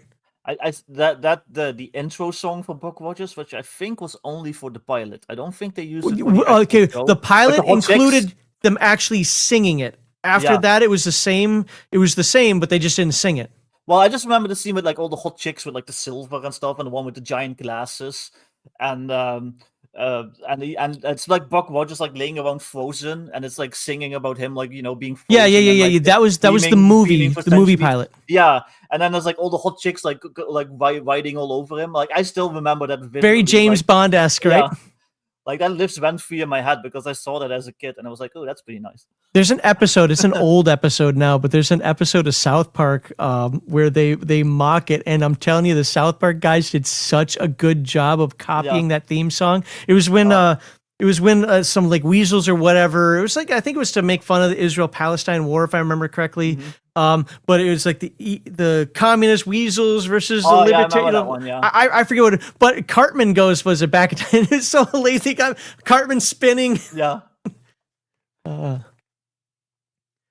Wait, and riffs are mutant animals in space? I don't remember, believe it or not, because I covered the After the Bomb side, not the riff side. Or did I do the riff side also? But there are Mutants in Orbit is a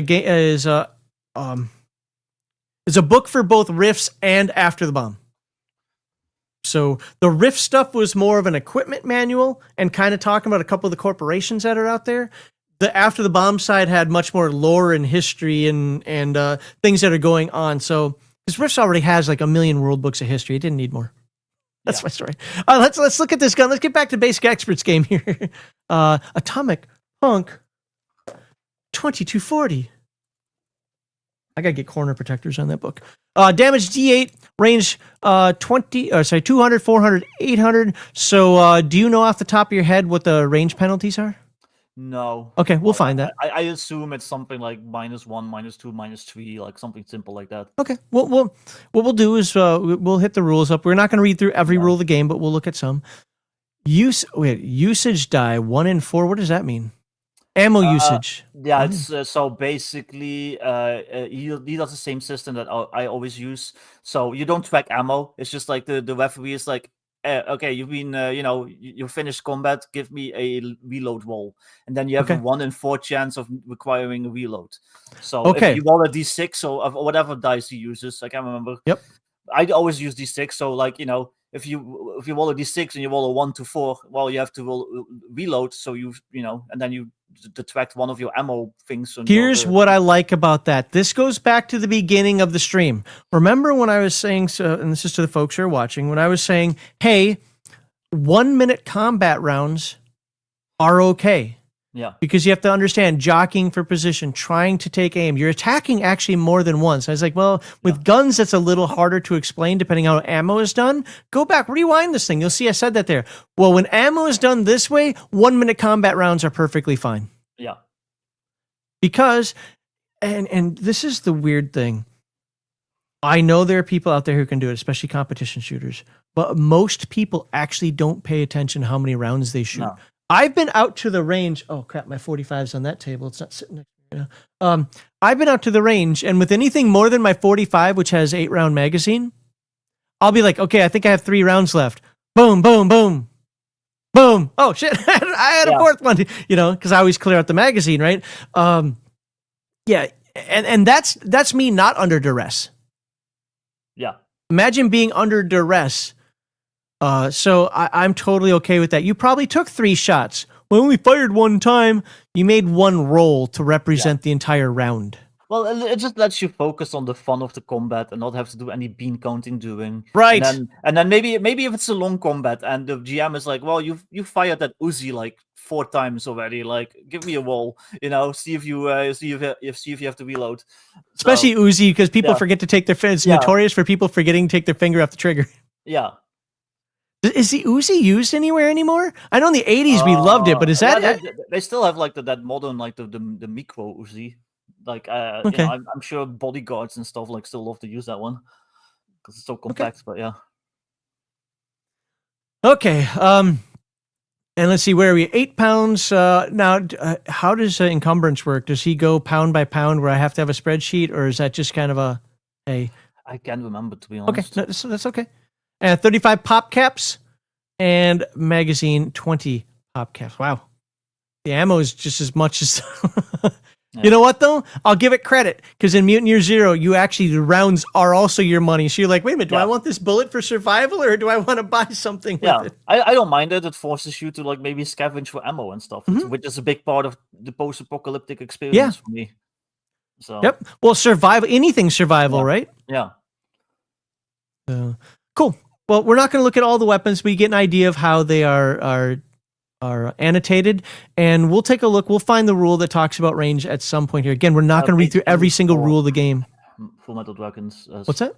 It's page 74 for the range modifiers. Full Metal Dragon set. Oh, okay. Well, thanks. What page are we on? We're on 41. It's gonna be a while till we get there. Ooh, heavy laser.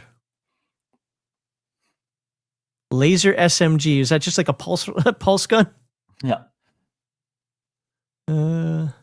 Laser handgun, heavy plasma pistol. Is it like Romulan plasma where it gets wider as it goes out? By tank crews designed to inflict damage even against enemy tanks. Wow. Damage 2d4 plus 2. Okay. Ammo usage 2 and 6. Okay. I guess 2 and 6 is better than doing. A lot of people are still confused by D3s, and I don't understand that, but Yeah. I use D2s and D3s in my games all the time. I love it. I'm dead serious. Yeah. When I was playing tabletop RPGs at War Games West, this is in 93 or 92 to 94 in Albuquerque, New Mexico, I saw a huge argument break out. I was playing BattleTech at the time, but the people who were playing D&D absolutely flipped a gasket and were like bumping into our table and getting all crazy over how to roll a D3. Yeah. Because apparently, I don't remember what number was rolled, but I remember that the argument was the game master did what did he do? He did 1 and 2 is 1, 3 and 4 is 2, and 5 and 6 is 3. Yeah, okay? That's how I do it always. The player wanted 1 and how did he want it? No, 1 and 4 is 1, 2 and 5 is 2, and 3 and 6 is 3. Why? I don't know, but it turned into a fight. They're pushing each other around. It was freaking crazy. I'm like, you're arguing over a D3? Yeah. I just do the 1, 2 is 1 and 3, 4 is 2. Yeah. And then for D4, it's like 1, 2 is D2 rather. 1, 2 is 1, and then I just do high low. Yeah. You could do odd even, I guess, but just for the sake of simplicity. I mean, you could technically flip a coin too, but yeah. Yeah, right. Yeah. I don't trust the coin flipper. Yeah. But I've even been known for the D3 to pull up my fudge dice because I never use them. Yeah. There you go. But all right. Pigs in Space is absolutely an Aliens Unlimited / After the Bomb mashup that I want to run. I want to do it. I want to run Pigs in Space. But let's get back to this. So more equipment, encumbrance. Let's read about encumbrance because that can cause people problems. People like to complain about encumbrance. Where the hell is my mouse? The amount of weight a character can carry is based on the might score. Take the character's might score and multiply it by 5. Any weight carried at this value or below in pounds considered normal encumbrance. Double that value is burdened encumbrance. And 2.5 times that value is overburdened. These are explained later. Encumbrance and movement. Okay. So that 8 pounds would come off that might multiplied by 5. Yeah. Okay. Easy. So if you Easy have 10 peasy. might, you can carry 50 pounds. Personally, I don't like encumbrance that has me writing down every pound. I don't, but I get it. It does make sense. And here it's not hard. The And pretty much problem with encumbrance is that nobody likes any of the systems that you come up with. So you just that have is to true. choose one. They're either not realistic enough, or they're too realistic. You're absolutely right. You're absolutely right. Everyone hates every encumbrance system. Yep. So as a designer, you just have to pick one that you personally think fits your game best, and then fucking deal with it. No, you're right. Yeah. You're right, and I think that's a very good point to put out there, because I like the free league system, but some people are like, well, come on, that's that doesn't take an account of this and that. And it's like, guys, but as we covered when we covered AD&D Second Edition, encumbrance is important. Otherwise, you have people walking around looking like the Game of Thrones chair with weapons coming all out of them. How the hell are you supposed to fight wearing 6 backpacks? All this armor, weapons up the wazoo all over the place. By the way, as somebody who has worn a complete ensemble of web gear and whatnot, ammunition is not light. Yeah. So if you even on a web which takes off your shoulders and puts it on your waist and whatnot, that stuff isn't light. I can promise you, I do not run in this the same way I run in full battle rattle. I was carrying a backpack earlier filled with 7.62 and 5.56, and it's pretty heavy. Yeah. And then, you got the whole thing like, well, do you put your backpack down? Do you not put it down? Like, I mean, I have house rules that I apply to my D&D games for stuff like that. But you're right, Victor. Everybody complains about the encumbrance rules, but you have to have encumbrance rules. Yeah. Well, it's not fun. Yeah, but it's also stupid if you're walking around looking like a pincushion of weapons. When you're an RPG designer, you'll quickly notice that there's always somebody who's going to hate whatever you do, and there's always going to be somebody who likes what you do, and ultimately just pick what you like, and then people can just fucking deal with it. No, absolutely right. I think you said it. I know Bear said it a couple times. One of the things that got me refocused on my game was, I'm not making it for you. I hope you like it. Yeah. I want you to like it. And when I have a design decision that's a coin flip, like I could do this, I could do that, I will go with what is best for you. Yeah. Other than that, though, I'm making the game for me because it's a game I want to run. Exactly. I make the games that I myself like that I would want to play and run. So, and then my assumption is, there's probably other people like me. You're right. So. The other thing is, and I know you guys don't necessarily like the term because it gets abused, but I'm not trying to abuse it here. You can always rule zero crap. Yeah. I mean, yeah, sure. I mean, I've always said that, like, if you want to change something at your own table, I can't fucking stop you. So, I'm not going to show. I don't know. I made a change once, and illusory Victor came over and threw my table, and I was like, nope. And I had my wife have to exercise, ghost protect the house, Yeah. All right, let's get back to this. Nice Idaho potatoes there.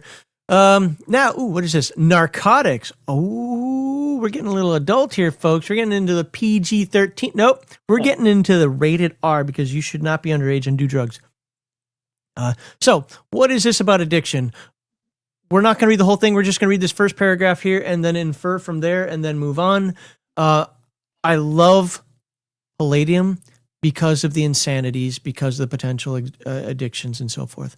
It is something that I added into my Dungeons and Dragons games way back in the day when I first started running them, late 80s, early 90s. Because I was playing in the 80s, I started running in the 90s. Where if you took a potion of heroism or superheroism, instantly you had to roll for addiction. If you had too many healing potions, you had to roll, and it could go a couple ways. You could become kind of addicted to them, or they lost their effectiveness for a while.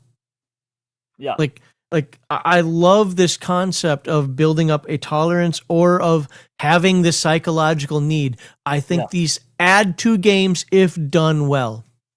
Yeah, I have some addiction rules in some of my games. I'm not sure if I've done them correctly because they can be kind of tricky, but I haven't had complaints so far. So Cool. Narcotics are a controversial commodity in the wasteland, offering both pleasure and peril. Oh, such pleasures. Yeah, we're in that October time frame, so now I got Hellraiser in my head. I have such sights to show you. What follows is a list of drugs found in the wasteland along with their effects. All narcotics have the potential to cause addiction. When a character uses a narcotic, the player controlling the character must make an intellect saving throw. Okay. Is intellect what turns into willpower? I probably should have read it earlier, but is intellect what turns into willpower? What page are we on? We're on page 48 of the PDF. I'm interested now because he's got observation, I think it was. Oops. And where are our terms? Toughness, there we go.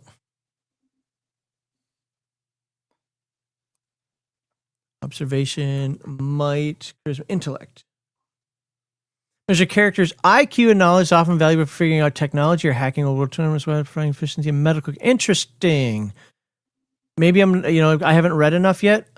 Well, he doesn't actually have a willpower stat. His observation is alertness. Okay, so he went a different way with this than I went with mine, that's for sure. Because I kind of put everything that he's got, his intellect and observation, under my perception stat. But I used the wisdom, we'll call it, as willpower. Okay.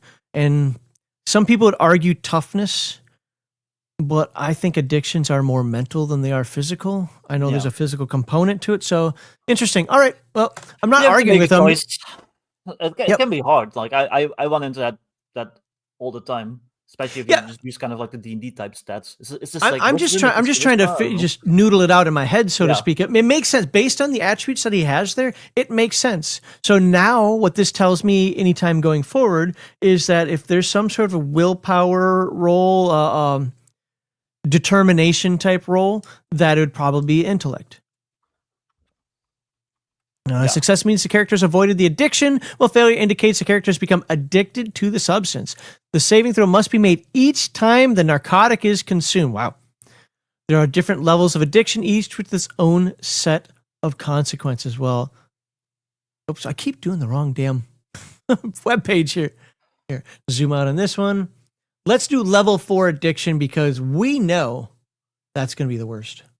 I would have personally kept the saving throw vague and made it drug dependent. So you have a drug where it's a toughness saving throw because it has more physical effects. You have drugs that is an intellect saving throw and so forth.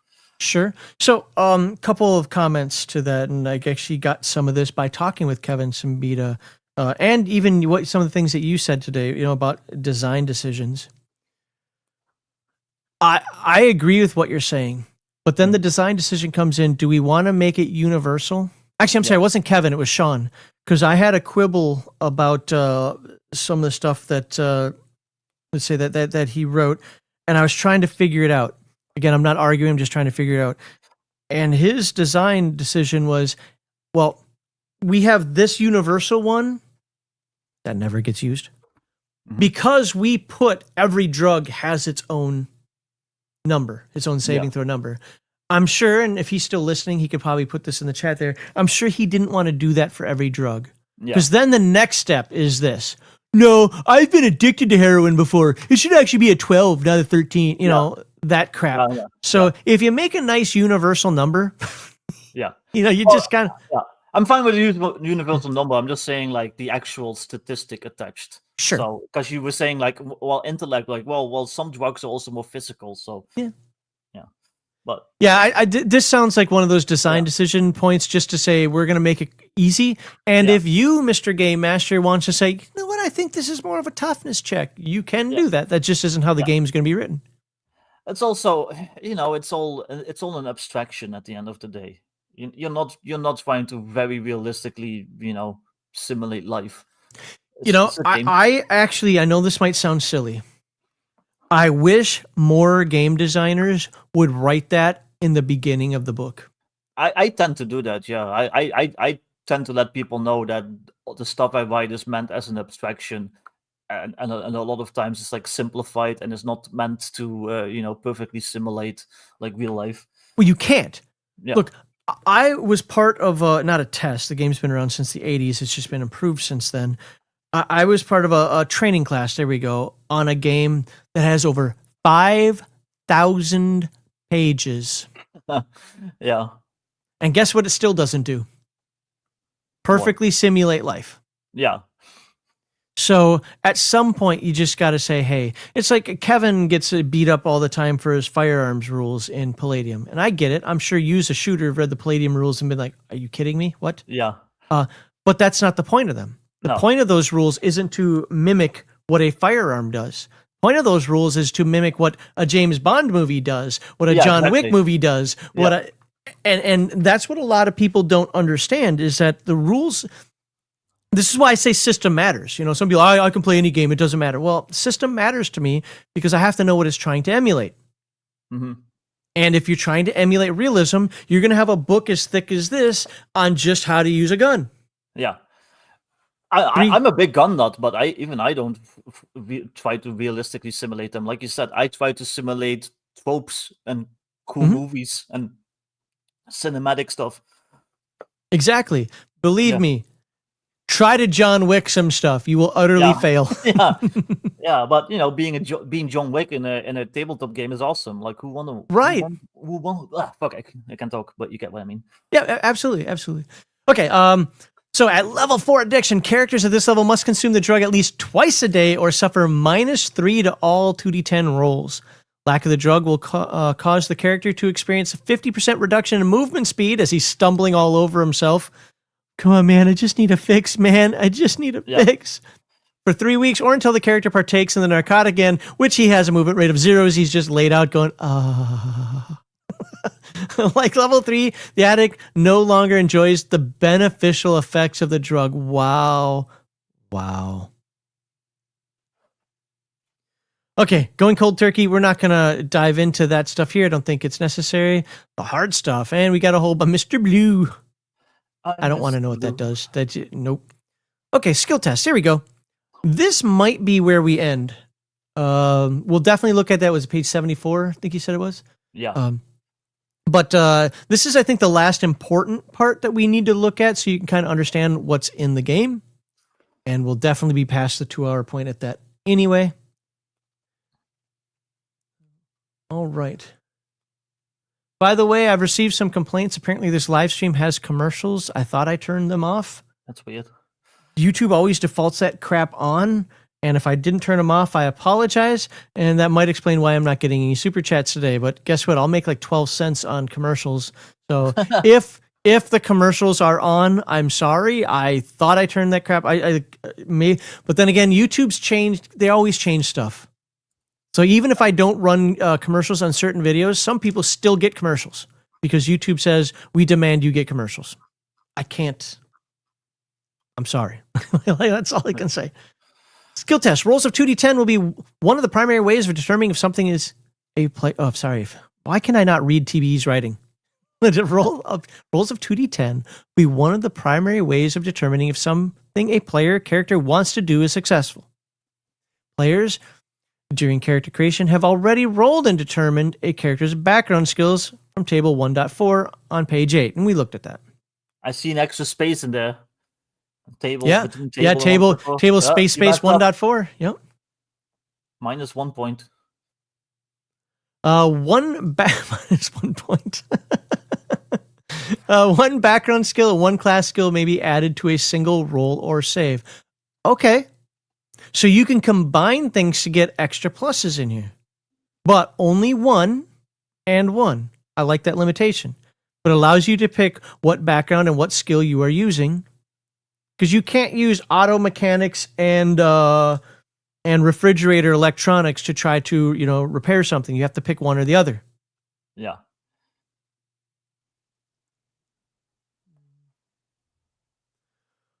All right.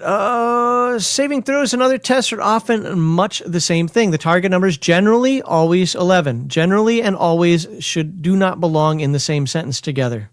One is Yeah. one is generic, one is definitive. So that should read, the target number is generally 11. The referee will tell the player what atomic number score is being used for a test or saving throw. The player will use the bonus or penalty from that score on the 2d10 roll, plus any other modifiers relevant to the throw, be they from background skills, class skills, perks, or equipment. Okay. I like the idea of you get one from each category, and that's it. I think that makes sense. The difficulty of a task can be modified by the referee based on the task at hand. All right, let's look at these modifiers. A mundane task is a +3. Remember, this is to the roll, not to the target number. So, by the way, even though my game isn't doing this that way, TBE did this right. You don't want to change target numbers.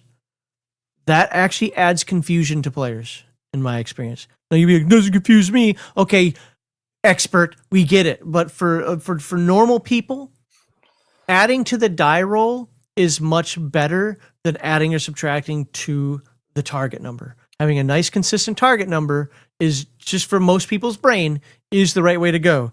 Even though I'm not doing that in my game.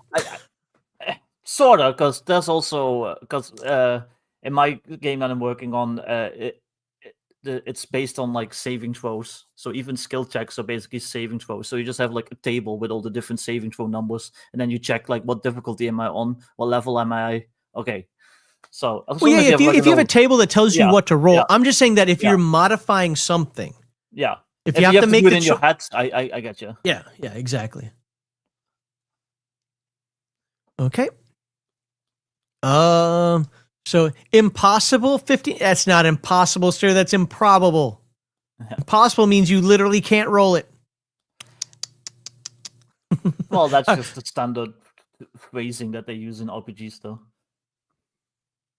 Bad RPGs. Well, so what is a -15? So -15. If you had an 11, that would mean, okay, target numbers are level. Hold on, I roll this. You roll 2d10, so your max that you can roll is 20 plus all your bonuses. Okay, well, I got a 20. So -15 is 5. Okay, maybe that is impossible, because any modifiers that bring the target number below 5? +6. Yeah, but that okay. You would basically have to be like a really high level guy that has like, a lot of bonuses to that particular skill, maybe like some piece of equipment that gives you like a +1. Right. Yeah, I got it. Yeah. Where are we here? Mundane tests sometimes do not even need a roll. Yeah, I would actually argue, depending on how he's using mundane here, mundane tests never need a roll. But because you roll dice in these two circumstances. If the outcome is unknown, and we'll say the meaningfulness of that outcome is important. Yeah. I that's not the best way to word it. I can usually word it better than that, but you don't know if you pass or fail. Okay, that's step 1. Does it matter if you pass or fail? No? Then just make a decision, usually in the player's favor. But no, it matters. If you fail, there's this consequence. If you succeed, there's that consequence. Okay, then you need to roll. Yeah. That's how I always explain it too. I always say if there's a consequence or time pressure. Yeah. Or anything that puts you under duress. Yeah. Time pressure. Any of that. That absolutely.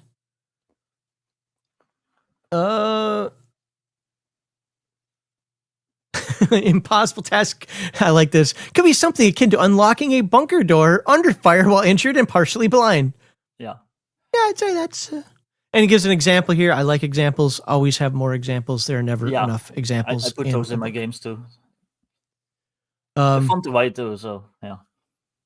I disagree. And here's why. Well, okay, they're fun to write once 100% of your rules are solidified. Yeah, of course, yeah. Because if you make any change to a rule, you have to go back and check all your dumb examples. No, I've had to do that like a million times, dude. Yeah. It's like, I completely changed the combat system. Time to delete this example that I painstakingly wrote. And for me, I wrote an example for almost every single ability. Yeah. So that becomes a problem. Yeah. Okay, talks about saving throws here. Let's hit that page 74 that we were talking about. Oh, that's 20 pages from now. What the hell? time, encumbrance, and movement. Okay, this is where you're burned and all that is. Got combat move, turn move. Okay, good. Wasteland move. So yeah, I got it. What's that? Your hex scroll movement speed. Yeah, yep. So combat move, that's when you're in combat rounds. Your turn move is once every 10 minutes. What's the difference? Well, actually, is turn move like, so is this like D&D where this is in a dungeon, this is out in the wilderness? No, so this is like when you're in the dungeon, but you're exploring. Okay. So basically, I assume he uses the 10-minute like turns. So those 10 minutes of exploring the dungeon, your movement speed is like 120. But then if you engage in combat, like if some raider ambushes you, then it goes to 40. Okay. Just in my head, the math wasn't adding up there, so I was trying to. That's standard like OSR, like white box type movement modifiers. Okay. And they got modifiers for terrain, which makes perfect sense. Fatigue, food and water. Fatigue is one of those things that exists in a lot of games that I don't see game masters use. We harp on this a lot when we cover D&D style games, or even Palladium and whatnot. Is fatigue. An MMA fighter, I stand corrected, I haven't watched MMA in a while, has a 5-minute round, and they fight usually 3 or 5 rounds. How do they look after the 3rd round? Yeah, pretty tired. Hockey average line is 1 minute. They have 20-minute periods. You're out there for 1 minute before you then get, again, this is all approximate, a 2-minute rest if you're doing a standard 3 lines. I guess a lot of times they do 4 and 5 lines now, but I'm used to the old standard 3 lines. So you're out there for 1, you sit for 2. And skating, as somebody from Minnesota, I will tell you that skating is not hard. Yeah. It does take a lot of energy, especially when you're changing directions constantly and smashing people on the boards and so forth. But I'm just saying that's the point is fatigue kicks in. And it's annoying to me when people don't have some sort of fatigue type rule, or it's, well, after 20 minutes of exerting yourself, you might have to roll a fatigue. It's like, what? Yeah. I used to swim, and I would never race. Dude, yeah. I'd look like somebody'd come in and try to save me from drowning if I tried to race. But I did upwards of a mile when I would go swimming. I found out that was really boring, and I didn't like doing that. So I would standard was 1K for me. When I was done with that 1K, I was ready to take a nap. Yeah. So more in there. Getting lost and random encounter. Oh, does he have random encounter tables? I assume so. Please tell me he has random. I love random encounter tables. Encounter chance by time of day. Oh, you gotta like that. Okay, yep. And I'll let you guys pay attention to the book a little more to feel. Acid ants. Okay, screw you, dude. I'm out. I do not want to live here anymore. Acid ants, really? Why don't you just call them face huggers and be over? That's gross. Atomic roaches. Why is everything bugs? By the way, mayflies can survive radiation better than roaches can. Go watch that Mythbusters episode. Fat flies. Oh, there you go. You probably slap them and they blow up in your hands or something. That just sounds great. Yeah. I'm making up all types of stories right now. Skeeters. They're probably like the Minnesota state bird, the skeeter, which comes and sucks you dry. You lose 10 pounds once you go outside in the middle of the night, Minnesota. Scorps, great band, by the way. If I come across them, I'd get autographs.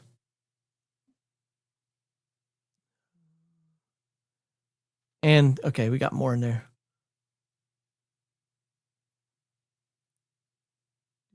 Oh, you missed the questions we had for you. Sorry, I don't even remember what the question was. What was the question we had for him? I don't know. Yeah, I don't remember. Well, you're gonna have to watch the whole thing now. Good job.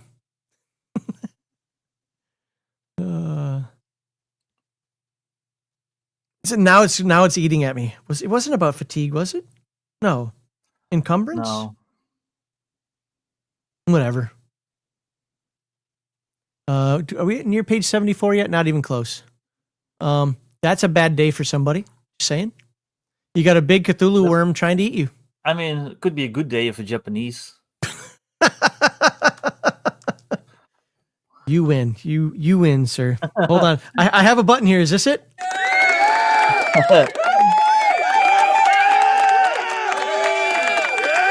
Okay, does that ever end? Okay. I finally have a new audio device here.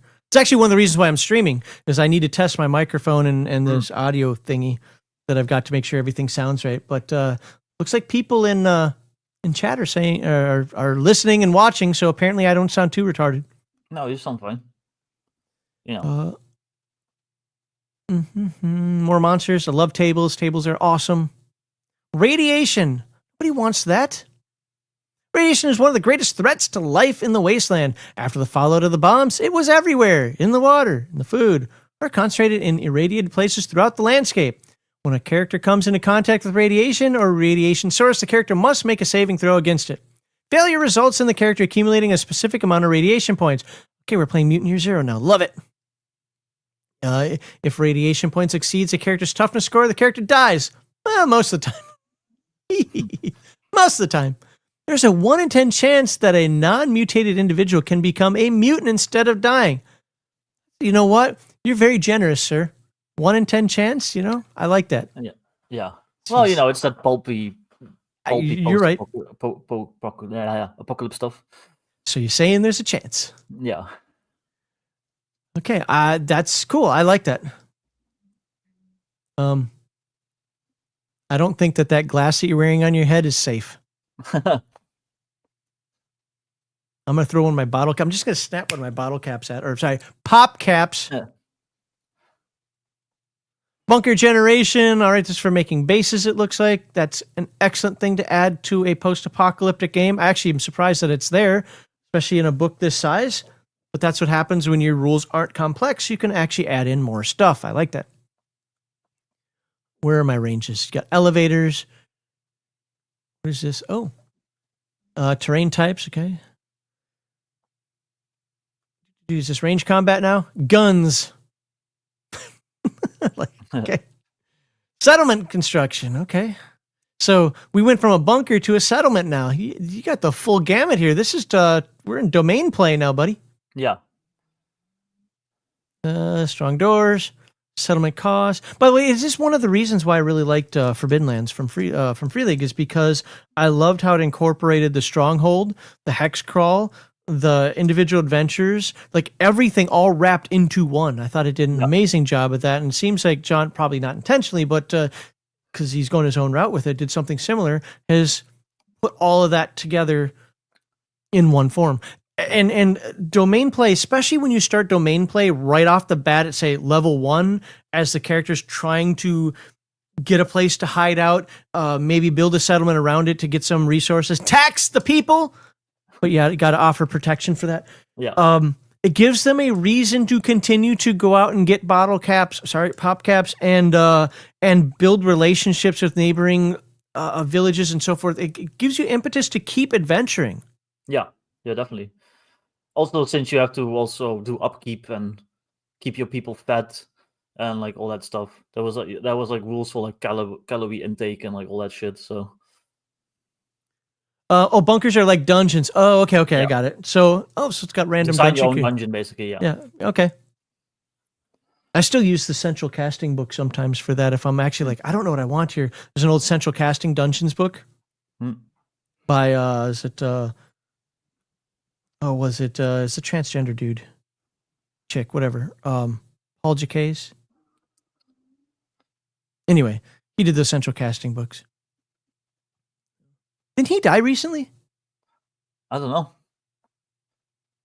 And I forget, by the way, I forget which way, if he went to she or she went to he. Doesn't matter to me either way. I thought the books are excellent, though.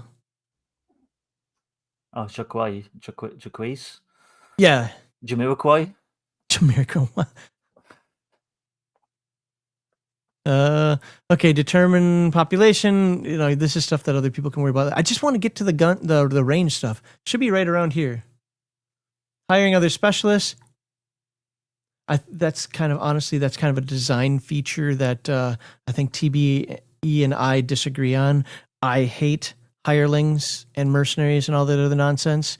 I'm running the game for the adventurers, not for their rat pack. But Yeah, I am not a huge like I don't know, that kind of like ruins the vibe for me. Like Conan wasn't running around with like 20 people following him, you know.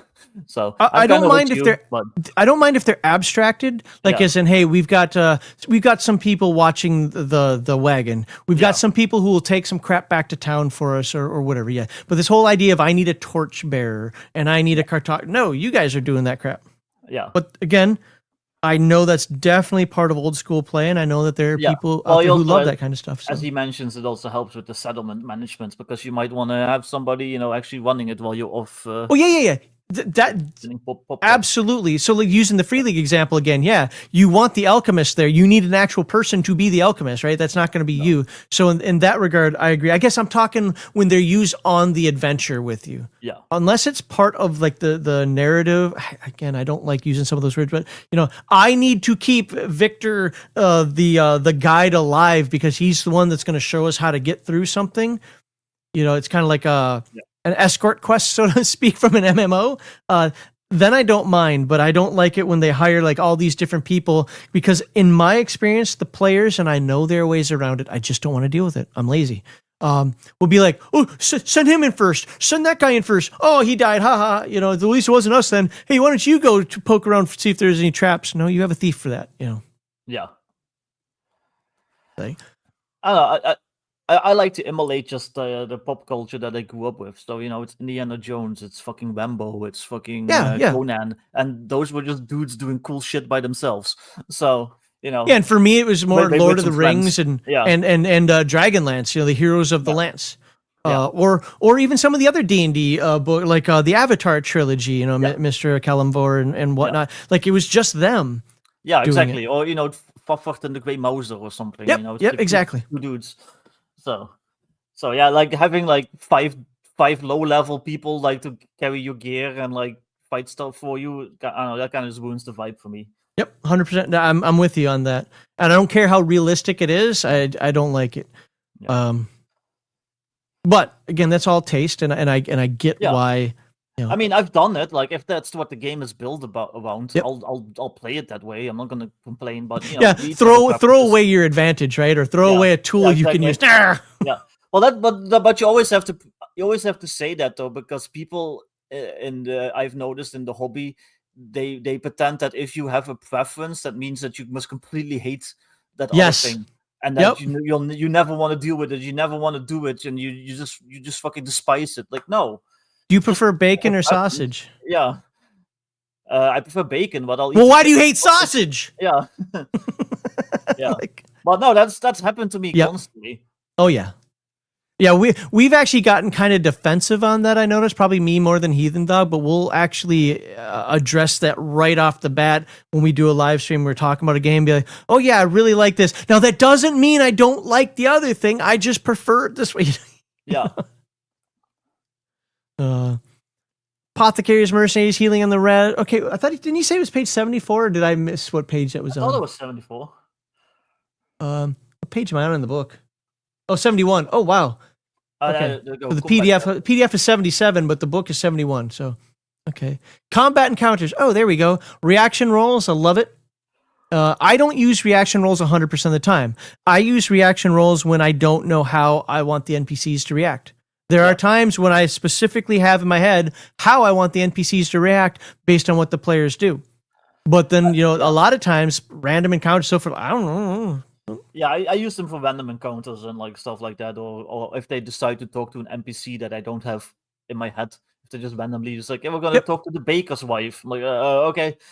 But if it's like the Mayor Bob that I've already like roleplayed like 6 times, I probably can figure out what he's gonna do.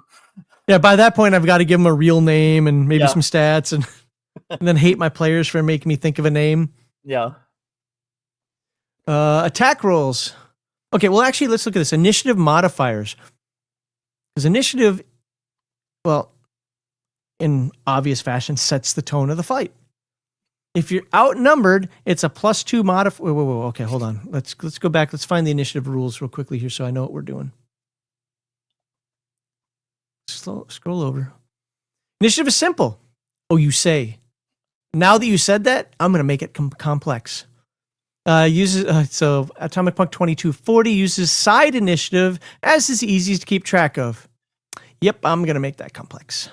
I don't like side initiative. Oh, no. Let me phrase that. Nope, I don't like side initiative. But it is the easiest to keep track of. I get that. My works best with those 1 minute combat rules. What's that?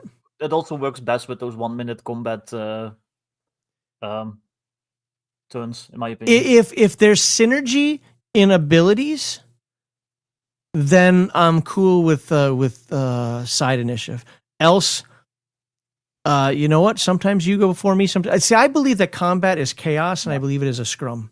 Yeah. So I very rarely. Now there's certain. I'm thinking about 17 things at one time here. Let me get my thoughts. If you've got like an Overwatch, you pretty much go first. Mm-hmm. And I don't know how this game handles that. I'm just saying, like I get certain circumstances, but people react at different times. One of the things I hate is because you rolled a 9 and I rolled a 1, that means you go a minute after me. Like you were, no, it just means I outdrew him or whatever. It could be that quick. I've seen gunfights. They can go, boom, and there's your entire round, even though the round takes 1 minute. Yeah. I like both initiative types. It just depends on the game for me. I like side initiative and I like individual initiative. It doesn't really matter to me. I like individual for players and then group for NPCs. So if I had revenants and then bugs and I don't know, some other thing, I would roll 3 initiatives. Now, if I had like just 2 monsters or something, I'd probably roll initiative for both. Yeah. But even then I might not. But for the players, now the caveat to this is there's some games I played that actually have synergy built in. When Victor does this ability, this character over here can now add a bonus, and then this guy over here can do something. Then I'll do side initiative, because obviously you're always going to be holding your action anyway until that jackhole goes, and then that. Yeah. So. All right, but to be completely fair here, I'm not like, oh my God, this is horrible. It's just personally, I like the individual. Since the game is designed around side initiative, guess how I would run the game? Yeah. We talked about that before, right? At least the first time I ran it, because you always run the game the first time raw. Because you don't know what you're going to break if you don't do that. After you have some experience with the game, then you can determine if you want to make changes to it. Yeah. Well, we've always said that, but that somehow morphed into, they are like anti-rule zero like haters. I mean, sorta we are, but sorta. Yeah, but I think no, I'm not trying to bust your guys' balls or anybody else's balls, but I think people get extreme, and I think that there's a couple reasons for that. One, when somebody gets extreme on me, I know I get extreme back on them because fuck them, right? So yeah, I've had a couple of I wouldn't say shouting matches, but I've had a couple of like spouts with Crafty when he says some of the things that you guys say, and I'm like, that's bullshit. Well, yada, yada, yada. I said, you're putting me in the same category as the nonsense, but I also know that some of the reason that stuff comes out is because, well, you guys hang out on Twitter, which I think is hilarious. I don't, so I don't get, I'm not abused like some people out there. I'm not dealing with some of the jackholes that you are. Yeah. And I know that in a lot of times, in order to make your position known, you have to make it sound like you've put your heels in the sand, like, I shall not be budged. When in reality, if somebody were to sit at your table, you're just as flexible as everybody else, Yeah, exactly. Well, but when John and me stream, when we do natural ones, we do talk like we're like flexible like that. We're pretty chill about stuff. Yeah, and then, we'll make jokes on the guild. Well, now it's Discord. Guild is shutting down, but yeah. Oh, that's right. I haven't gone to your new Discord yet. I should do that. It's growing. We've got like almost 300 members now. Nice. I get a bunch of people that sign up and then leave immediately. I go from 480 to 500, back to 470 to 480 to 500 to 470.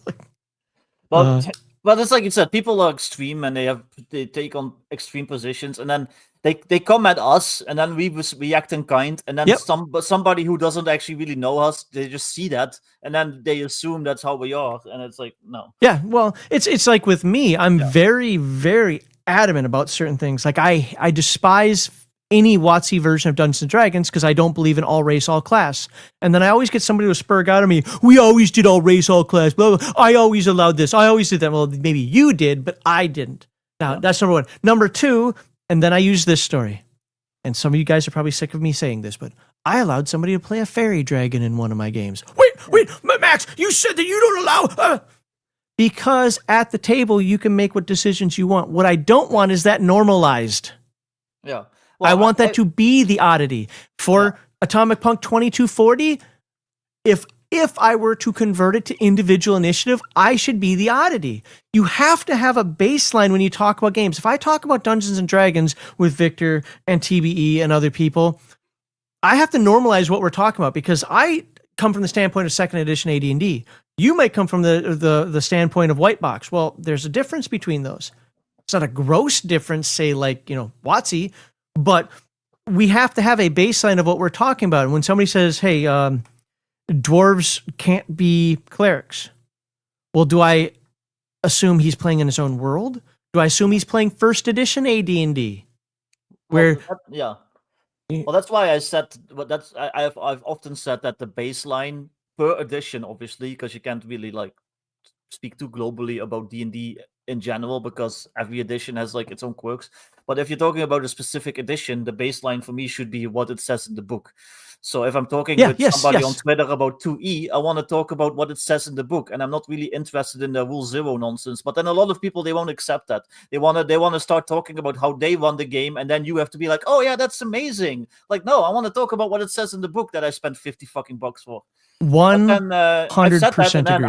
I get hate. I've even had Wob Cons come after me before that somehow. So I don't know. Who? Wob Cons. He's like really one of the original TSR guys. Yeah. I had like a spat with him on Twitter because I said that. What the fuck was that? What was that? It was scary. It looked like you had a rat just fly through your house, dude. Yeah, what was that? Like my cats aren't anywhere near. That scared me. Yeah, if you don't know what it is, it scares me even more. yeah. I'm like, what the? But no, but I said that like, hey, if I'm talking on X about a specific edition, the lingua franca should be the rules. Yes. And then he made that somehow me being anti-rule zero, and like he like strawmanned me really badly, basically. And it turned into like a little bit of a spat, but whatever. I know that I could grow my channel more by talking with a lot of these people. Yeah. And look, yes, we talked to Kevin Simbita from Palladium Books. Absolutely. And I've talked with others. We've talked with Alexander McCrease. We've talked with Mark McKinnon and so forth. I'm really not a fan. I love talking with Kevin. And the reason is out of all of the people that I've talked to, he is the most down-to-earth person, just like talking to you or Bear or TB or whatever, like of anybody in the publication side that I've talked to. And I'm not saying that any of the others were bad. No, I enjoyed my conversations with Mark and with Alex and with Blackwall and so on and so forth. But my God, talking with Kevin is like talking with my neighbor, so to speak. And I love that. Yeah. And so, but my point in get back was saying, I don't like talking to those folks. Because like one of the things that Heathen Dog and I have mentioned a bunch of times when we're talking about the game, let's just use this one. We're talking about this. I don't care what the basic expert's intent was with this book. I don't care what he wrote on a fucking napkin somewhere. I care what he wrote in this book. Yeah. So that's what we're going to address. And, going with what you were saying, the fact that somebody, you must be anti-rule zero. Well, with all the house rules that I have for AD&D second edition, I'm anti-extreme rule zero. Yeah. And you might even think I'm extreme because I change a lot of stuff, but I do it for the tone of game that I want to do. Mm-hmm. But if I'm talking with you about second edition AD&D, guess what I'm going to talk about? Yeah. How it's written in the book. Yeah. And then if I have to say, well, I changed that and here's why, then I will say I changed that and here's why. Yeah, I didn't think I was saying anything untoward, weird, but then people were tweeting me like I was some fucking weird asshole. But then these are also the people that say there's no wrong way to play. It's like, okay, then my way isn't wrong either then. Why are you getting mad at me? So I disagree. I disagree with that. And this goes back to a video we did with DM Bloodworth a few years ago when somebody was spazzing out at me. I do believe there's a wrong way to play. Oh, so I do. But that's what they say. But then they don't. What I'm saying is they say that, but then they don't adhere to their own standard because they are getting mad at how I play. But you just said there's no wrong way to play, so my way isn't wrong either, dude. I will even tell you this. I play wrong. I know that's an adjective used in the place of an adverb, but whatever. I play wrongly. But I admit it. Yeah. When I make changes to the rules of the game, you have defaulted into playing wrong, whether it's one small aspect or one major aspect. So yes, I play every game wrong. Yeah. After I learn how to play it, because I want to tailor it towards how the feel I'm looking for at the table. But then there's my more serious side, which is no, you're playing it wrong. And that's when you get out of the spirit of the game. Yeah. When you change the spirit of the game to something that it wasn't meant to do, and I don't care if you can do whatever you want, shut the hell up. Yeah. And let's use Dungeons and Dragons. When you start saying all race, all class, when you say gnomes can be paladins, I tell you, you are wrong. Mm-hmm. Because that was never the intent. There was a major focus of a delineation between playing a human and playing a demi-human. Yeah. And they gutted all that because, now to be fair, they did it for money because people want to play the skin suits. They don't actually want to treat playing a demi-human race as something that's alien or different or whatever. They just want to play it. Why wouldn't an elf do this? It doesn't make sense. Because they're elves? Well, that's a stupid reason. It's called bioessentialism, you dipshit. No, I can't believe you just did that. I bet you think that black people are stupid too. Well, not even bio. Black people are humans. It could also just be cultural essentialism. Elves have a completely different, probably, culture than humans do, so they do things differently. But that culture is also based on biology. When you live 1,000 years, you're going to have a different, a different way of thinking than you might see humans as an infestation. Yeah. But one Furen anime does that really well. Yeah. Furen, whatever. I've heard of it. Yeah. So anyway, we won't keep diving down this rabbit hole here, but I that's the thing, and I fully understand. But I'm not gonna lie, there are sometimes when you guys say stuff that I get incensed because what you're saying is like it's basically but we're in the Gripes channel just fucking because it's Gripes and we're just right. But I also know that you're doing it. Yeah.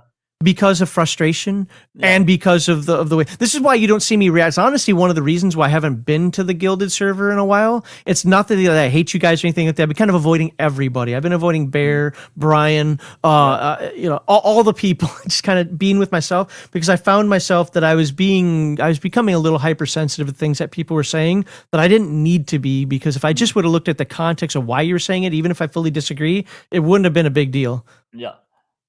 So.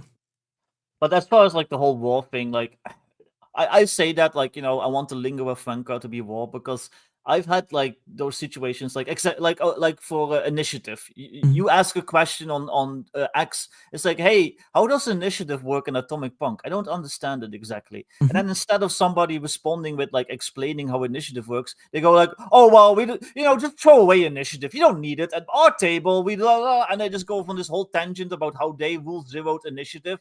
And then when you're like, well, I'm not really interested in that. I want to know how initiative actually works. Like, right. Wow, rude. And then they fucking go off on you. Like I've had those kinds of situations and it's really annoying. Yeah, I'm glad I don't spend any time on X. Yeah. Well, it's not even X though. It's also in Discord channels. I'm sure if I went into the Legion of Myth Discord and I said that there's people there that fucking would do the same thing. Well, I would love you to test that, and here's why. Yeah. Because I've actually sent a message to the mods, and I've sent a message to the Discord server about a month. I don't know if you know this, but one of our longtime supporters left. He was actually one of my mods. He left maybe a couple months ago. You know Omen Owl, right? Yeah. He left. And his big frustration was, and I'm sure there are a couple others, but his big frustration is that the only channels that were being used on my Discord were the restricted channels. Yeah. So I did two things. Number one, I put out to the mods and said, hey, if somebody comes in and asks a question and somebody spurgs out on him, says, oh my God, that's a stupid question or something like that, you instantly go and warn that person. We're not tolerating this crap anymore. I was like, hey guys, I like Pathfinder. Oh, that's a communist game. Look, I don't like Pathfinder, but somebody new here is trying to ask a question. We're not going to be dicks to him anymore.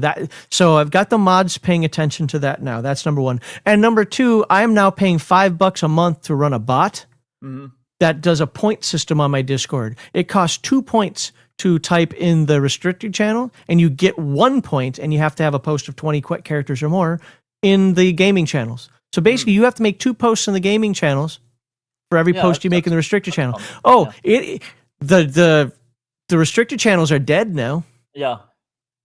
And the gaming channels have kind of perked up a little bit. Yeah. They're not as active as I want them to be, but yeah, I mean, look, I don't know how it is for that Gilded server over there. If Gripes is the biggest channel that's used and so forth. It was on the Gilded. It's much less now on the new Discord because we've just got like a whole new crowd.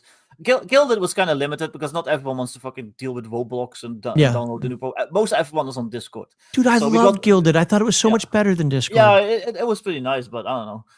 But we've got like a lot of new fresh faces, and there's people just like discussing Zero E. There's people there's like war gaming discussions like in the philosophy channel, and Gripes is kind of actually a little bit quiet these days, which is fine. I don't mind that. And to be fair, we mostly use that to bitch about certain people that we hate that would love to know what we're talking about. So to be fair, they hate you too, right? Yeah, exactly. So, but then they always complain like, "Oh, they're over there like talking about us." Like, yeah, you try to smear me as a Nazi. You really expect me not to think you're an asshole and talk about it with my friends? Like, fuck off. And let's be clear, you live in Europe where that even has a bigger connotation than it does. I could literally get like a big fine or sent to jail for like some of the shit they accused me of. So yeah, I mean this. I miss talking with you. I miss talking with a lot of the other people and so forth. But I've also felt so much better. Basically, Herman, I didn't pick and like, okay, I'll talk to this one and that one. No, I literally just said, I'm just gonna hang out with myself. I mean, well, I'm sure you've noticed, but I've done that too. Like, I've been pretty absent from everywhere. I haven't even streamed with Bear in like weeks probably. So I just kind of like but I've also just been writing and all that stuff. Right. Yeah. Anywho, we should probably get back to the game. We lost 11 viewers. Yeah, that's fine. Hello. No, but this is good. Like, hey, I mean, we're kind of catching up as well, and I appreciate talking with you. So we're probably all Rule Zero people anyway. So nice. Where are we here? The referee rolls a d10 for each NPC side. If there's more than one, and that's possible, you can have 3, 4, 5, 6 sides. And the player rolls a d10 for and a player.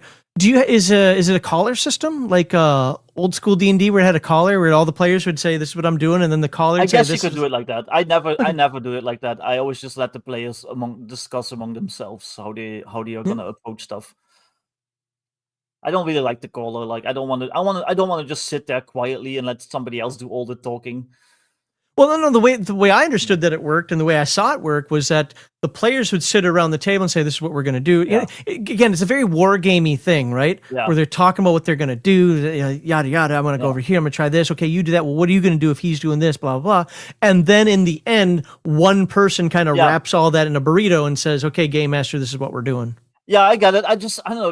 It just creates like a little bit of distance for me between me and the game. Like I'm not sure how to explain it. Like no, I think I agree with you. I'm just like I want to say myself to the GM what I'm doing after maybe a discussion with my group. But yeah, okay.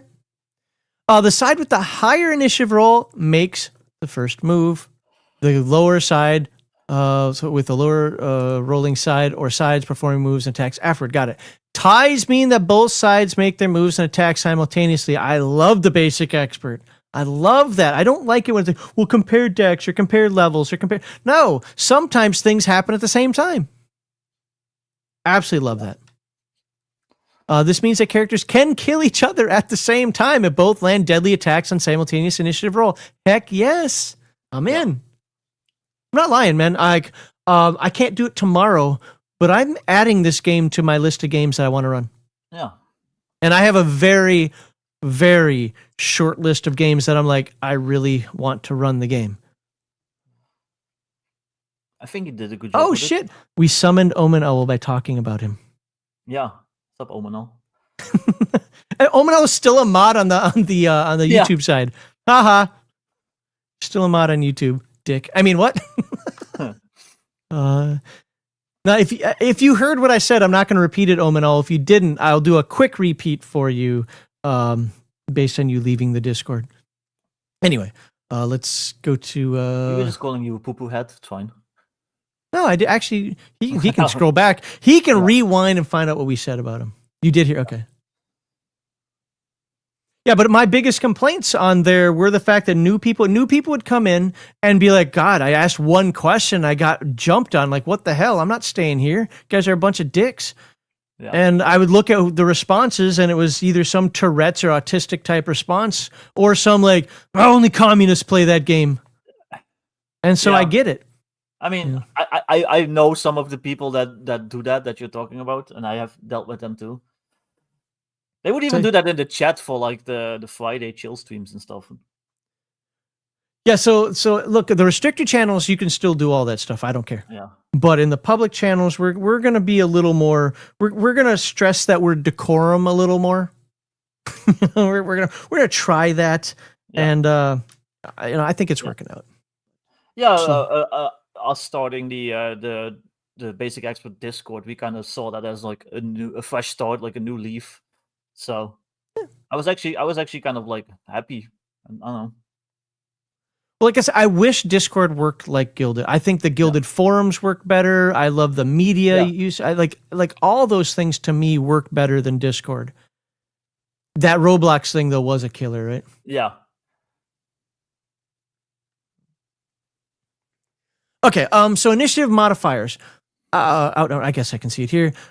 +2 for the smaller side. So +2 to initiative. Okay, so I find that interesting. Did I miss something here in the reading? Is a plus worse? So higher goes first. I really wish TBE was here to explain this. I don't want to argue a rule, but I'm curious as to why, if you're outnumbered, you get a +2 modifier to your initiative. I could see that in one regard only. He does side initiative, okay? And if you've ever herded cats, and if you've ever done anything militarily, right? I can understand the smaller side kind of having less overhead or whatever, or being more on the same page. I think that's what he's getting at. I think basically because they're smaller, they can maneuver better. They kind of react faster. Yeah, I get it now. And I think that's also kind of inspired by like old school D&D, because it does like some similar things, I believe, with stuff.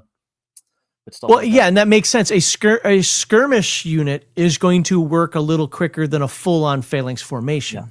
Yeah. So okay. It's like in like old school D&D, you've got like the pursuit rules, and then if you're being pursued by a larger force, you actually have a better chance of getting away, which was always weird to me. But I can also kind of see the logic, because you can just, you're just like a small team. You can slip into the jungle real quick and just hide while, these dudes are like stumbling around trying to coordinate.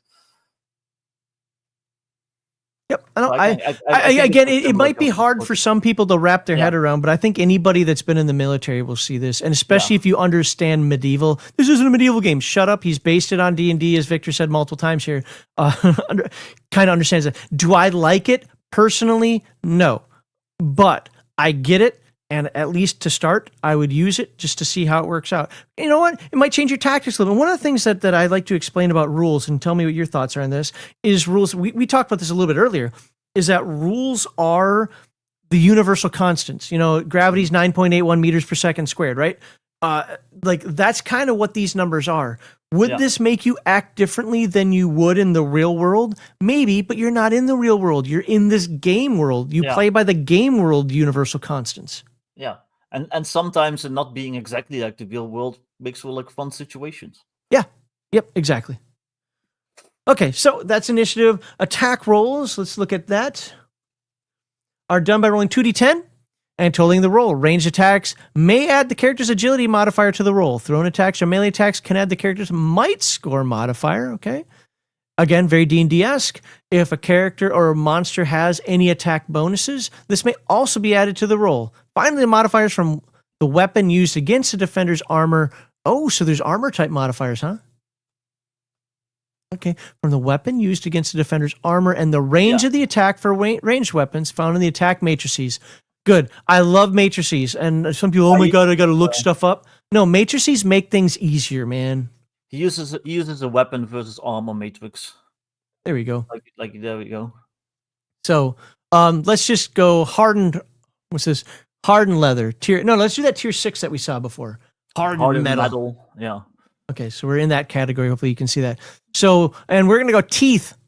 Teeth against hardened metal. That's a -3. That makes sense. Good luck biting through that or trying to bite around it, finding, because even hardened metal is going to have some sort of weak spots in there so you can have, joints. But it's going to be a -3 for you to hit that. Yeah. I agree with this. I mean, I didn't look through every single one, but you get the idea. And yes, I like matrices like this. I don't think they slow down the game once you get used to them. I like them, but I avoid them in my own games because I always add fucking like 50 weapons. So when I have 50 guns, I don't want to like the numbers for each of them. No, that makes sense. But could you categorize them and say like assault weapon? You could technically, but then even that gets annoying. So that's fair. Because then I also have like different calibers, and I also put in ammunition types. Like I'm a big fan of that kind of nitty gritty. Mm-hmm. John and me, we both have our nitty gritty that we will love to do, and he loves weapon versus armor matrices and stuff like that. And I love having hollow points and armor piercing rounds and dragon's breath and rubber bullets and 60 different guns. So you're actually talking about the one thing that stopped me from making my sci-fi game. Because I couldn't get that to work the way I wanted it to in simple math. Everything turned into calculus, and I didn't want that. I wanted it to be simple math for that. But for example, armor piercing, it would have a penetration rating of 1 or 2, no more than that, 1 or 2. And a 1 could pierce armor of 1 point higher or 2 points higher to do damage. Hollow points, or actually I didn't call them hollow points. I called them injury rounds or something like that. So because then I could use the term for anything, whether it's lasers or whatever. They did more damage, but it was because, like you said, hollow point widens itself, right? Yeah. I actually had a Romulan style plasma gun in my game where armor stopped it. Yeah. But if it hit you, it put a big ass hole in you. Yeah. So you could choose. Do you want to use something that's really damaging or something that's going to pierce through the armor? Yeah, I do the same thing. Like armor piercing, it's like you have a +1 against armored opponents to hit, but you do less damage. And then hollow points are basically the opposite. So it's it's fairly simple, but it's you basically are choosing: do you want more damage or do you want better to hit? Right. Okay, I see. What you're saying. Yeah. Anyway, long story short. While that's simple, like, why didn't that work? That sounds really simple. Yeah, unfortunately, what I put together, because I have a lot more aspects to put in there than that, it wasn't coming together the way I wanted it to, and I just got frustrated. Yeah, no, I get you. I've worked on my own systems where you have like this idea, and it starts off simple, and then you keep thinking of more stuff that you need to add, and it just scope really creep. Convoluted. Yeah. All right, more armor. Okay, here we go. This looks like ranged. So we had the 200, the 400, and the 800, right? So, and that was a hunting rifle, if I remember correctly. Yeah. So short range is -2. Interesting. Medium is +1. What counts? So under 200 meters or yards or whatever is -2? I fully agree, believe it or not. I fully agree with a short range penalty for some rifles, but 200 meters seems a bit excessive. I'd say like 25 meters or something like that. I usually only put the penalties for like using a long gun in melee range. Yeah, exactly. Yeah, I hear. Yeah. So I would have to, based on the information we've seen, this hunting rifle is -2 to hit. So that means you roll your dice and then subtract 2 from it. For being a short range. Until I understand his design philosophy on that, I'm not going to complain. Yeah, I'm not sure. I'm not quite sure either, because like you said, like on the like 200 meters, unless it's feet or whatever. I don't know what unit of measurement he uses. That is a good point. Actually, everything he's done so far has been feet. Yeah, and it actually makes 800 feet. Yeah, I could see that. I know people who can shoot pretty farther than that with a hunting rifle. I'm guessing the philosophy is that it's supposed to be more of a sniper weapon. You're not supposed to be able to, because it probably has like a 10x scope. I've been playing Battlefield 6. Mm-hmm. When somebody is rushing me and I'm using a sniper rifle with like a big scope on it, and it's really hard to hit them when they're like right up in your face because everything is zoomed in. So I can kind of get it in that way. Yeah, well, again with the scope, I agree. again, But one of the best. that's probably the assumption is because it's a hunting rifle. The assumption probably is that Okay. it comes standard with scope, because I don't think he goes crazy like I do, where he has like different weapon attachments and stuff like that. Understood. Okay. Well, that's something that the game master can figure out when he plays, and if you find out that the weapon doesn't have a scope, you can always remove that penalty if you want. Yeah. Or because he's got even a stronger scope, maybe add more. Like I recently fired. I haven't fired through a scope in decades, and when I went up to Minnesota, I was able to do so when I was at my friend's house. And I actually forgot how much of a pain in the ass it is to shoot through a scope that you don't actually have sighted for you. Yeah. Trying to find the center, like, oh, there we go, yeah. Things like that. So I absolutely could see that penalty with a scope. Zero issues with that. Outside the scope, because I'm used to iron sighting. Yeah. I don't know. Yeah, I think the assumption, it's a hunting rifle. It's basically a sniper weapon. It has a scope. So, like, at those shorter ranges, it's just going to be harder to hit because, everything is zoomed in.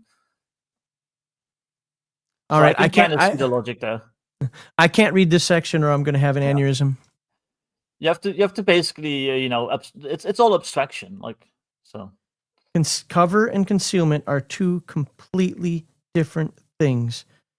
And this is one of the biggest things in most games I instantly find and change. And it looks like I would have to do it here too.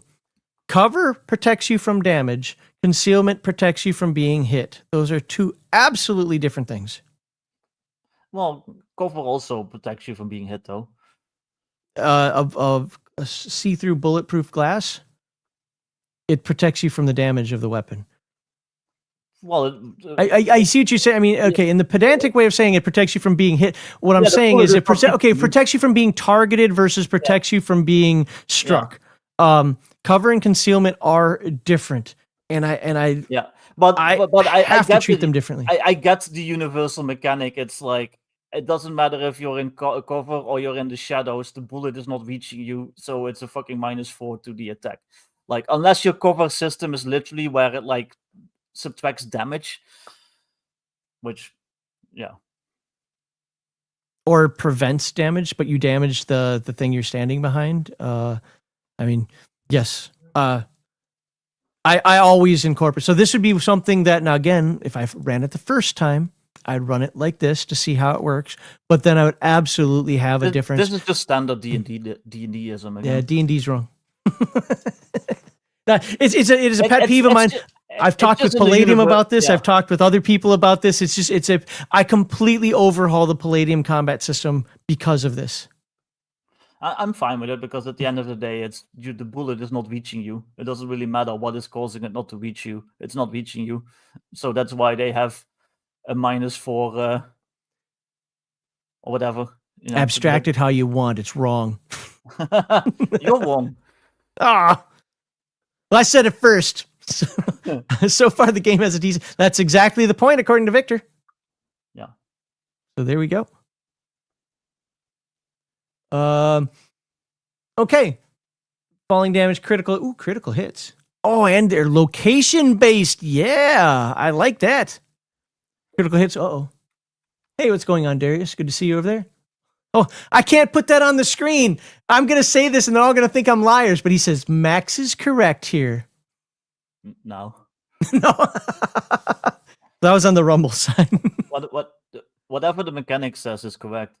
Oh, snap. If you want if you want to write your game differently, go ahead, and then that's correct for that game. Touché, sir. Touché. Yeah. Where are we here? Critical hit location. I do like location-based critical hits. So target number 18. The target must make a toughness saving throw. Failure means the target instantly dies. Oh, I can't have brain damage or Dane damage. I think it'd be fun to play a character with brain damage, but that makes sense. The target must make a toughness saving throw. Failure means the target bleeds out an additional 1d6 hit point per round. And if you remember, we don't have lots of hit points. Cool. I like this. I liked it. Ooh. Oh, grenades. Okay. Yeah. If thrown, a fighter grenade referee should roll 1d10. Consult the chart of the zeros behind. Okay, that's typical grenade. Oh, I see what he Yeah, did. I was like, that's a little weird, but I see why now. He based it on the D10. That's cool. Okay, you know what? Since it's based on the D10, I like that. yeah. I personally prefer hexes, but that wouldn't make the D10 system. So I always, I admit in my own games, I always kind of abstract it. Like I simplify it more. It's like a grenade explodes in like a 20-foot radius or whatever, and Mhm. if you missed, it's up to you to like narrate what happened. Maybe it was a dud. Maybe it like rolled off somewhere else and just explodes in the distance. Mhm. Like I don't really do that whole the whole, you know. It's like, oh well another D6. Oh well, it landed on 6, which is behind you. Like yeah, I like both, yeah. but kind of like the cover and concealment thing. If somebody narrates it stupidly, I will let him know he narrates it stupidly. Oh yeah. So in a way, I kind of prefer this for most game masters, but theoretically, I like your way better. It's cleaner, it's I quicker. like it, but I like it. I like this too, but I also think it's kind of limiting because what if you fucked up your throw so bad that it doesn't even land in that spot? You know, you know what I mean? What if it's a dot? Like, yeah. So Or yeah, we've yeah. all seen those videos. You go Yeah. watch those training videos where somebody goes to throw the grenade and it goes backward and they all have to duck. Even with the I've played training plenty of grenades. video games where I have to throw grenades and I'm terrible at it. I've thrown grenades into like door frames and have them bounce at my own feet. So like, so yeah. I'm not saying that never happens, but in talking, so I was an airman, so we didn't throw grenades. But in talking with people that did throw grenades, I've been told that it's actually pretty hard to F one up. Yeah. It's not, you're not throwing a baseball. One of the biggest misconceptions, you pick up a grenade. The reason they throw them so funny is if they were to throw them like a baseball, they'd throw out there. Those things are heavy, dude. Yeah. I'm sure you know that, but for the folks out there, you can't throw it like a baseball. Mm-hmm. You have to lob it unless you want to, hurt your shoulder and have rotator cuff injuries, so forth. Yeah. So, but I've been told that it's pretty hard, like missing, yes, but to hit door frames and all the stuff that happens in video games, I'm told that stuff doesn't really happen as often as like a video game would make you think. You can find a video anywhere of somebody effing it up because they've had hundreds of thousands, millions of people go through training, and at some point somebody's going to do something stupid. In real life, in a video game, if you throw a grenade, it's always this. Maybe you have a button where you throw it underhand. Yeah. In real life, you can move right. You can move your arm however you want, so you can kind of like lob it. All right, Obanel, have a good day, sir. Thank you for hanging out. Okay, how much more do we want to look at here? Miscellaneous effects, blind rear attacks. Good. So there are conditions in the game after combat. It's like Aftermash, but better. That's cool looking. Yeah.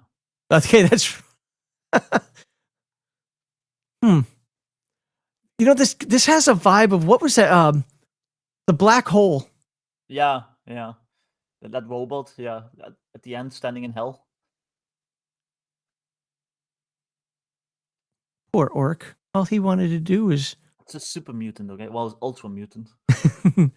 All right, Wasteland, we got vehicles in the game. I'm not going to actually cover much more. We're going way over time here. Well, so his vehicle rules, which might be fun to point out, it uses actual like little matchbox car, like use actual toy cars to do. That's cool. But, yeah. I'm glad you actually said that because that's a pretty cool idea of doing that. It's not that I'm against vehicle rules or I think they're boring or wrong. No, I like vehicle rules. In fact, I'm glad that games like Palladium have them. I played Car Wars when I was younger. I like these type of rules. I just think at this point with a 3-hour video, it's time to no, I get you. Time to get through and wrap it up. By this point, people either want the game or they don't. Or here's what's going to happen. I'm going to get comments. You could have just did that half-hour video instead of just talking the entire time. It's a live stream. It's a live stream. It's a live stream. Monsters, all types of tables. Look, I don't give a lot of indie games praise because I usually think they're written like crap. They have good ideas that aren't implemented well. And it does not matter what game I play. I just got done telling this to Kevin and Jeremy about even Palladium. And Sean about Palladium stuff. I always have a quibble or two about a game. And as you said before, Victor, doesn't matter how you write the game, somebody's going to have something to say about it. Left, right, center, up, down, good, bad, otherwise. We all do. That doesn't mean I hate the game just because I said I would have done this differently or I prefer something else. This game actually is now on my list of games I want to try. And I only have 1 or 2 other games that are on there. Yeah. So and we've got After the Bomb, obviously, with some tweaks. So there we go, tweaking. I want to do Alternity, although I'd rather play an Alternity than run it. And Atomic Punk was it? This isn't 21. This is 2240. We moved up. We're not 2160. We're 2240. These are I'm trying to think if there's anything else. And I'm like, oh my god, there are other games I would play. I'm just saying, but there are like 3 or 4 that I'm just like, I've got to give it a try. And this is actually one of those that I now feel like I got to give a try. So I think he did a really awesome job with this. Yeah, I agree. What is that nonsense? That's gross.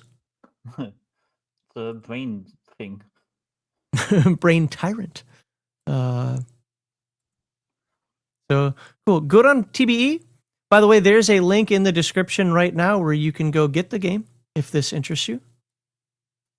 And if Victor's really nice to me, I will take a moment to go find his on DriveThruRPG and add that to the description as well. But he has to be nice. He has to tell me that I was right about covering concealment. No, just kidding. Okay, come on now.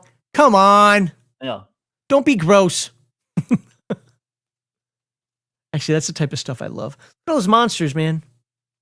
Now, okay, here's a design decision that so many games do now that I despise. I hate GM-only stuff in a book that players are going to buy. I hate it. I hate monsters. I hate loot and artifact. I hate all this stuff being in the same book that players are going to buy. GM material should be in a specific book only for game masters. Now, does that stop the player from buying it? No, but there's less of a chance. And now, if I'm gonna run this game, I got to snip that PDF up and say, "Here's the stuff for you to take a look at." Yeah, but that's as an indie designer, like you don't always want to have to split up your books and then deal with multiple PODs and No, I get it, and even with bigger designers, again, like Free League and whatnot, even Palladium, it's not an old school thing. It's separation of duties. Now, to be fair, I think First Edition Dungeons and Dragons goes too far with it. It puts too much in the DMG that I think the players should have their hands on. But I like even Second Edition does that. There's certain things in 2E that I'm like, that should be in the player's side, not in the DMG. Why?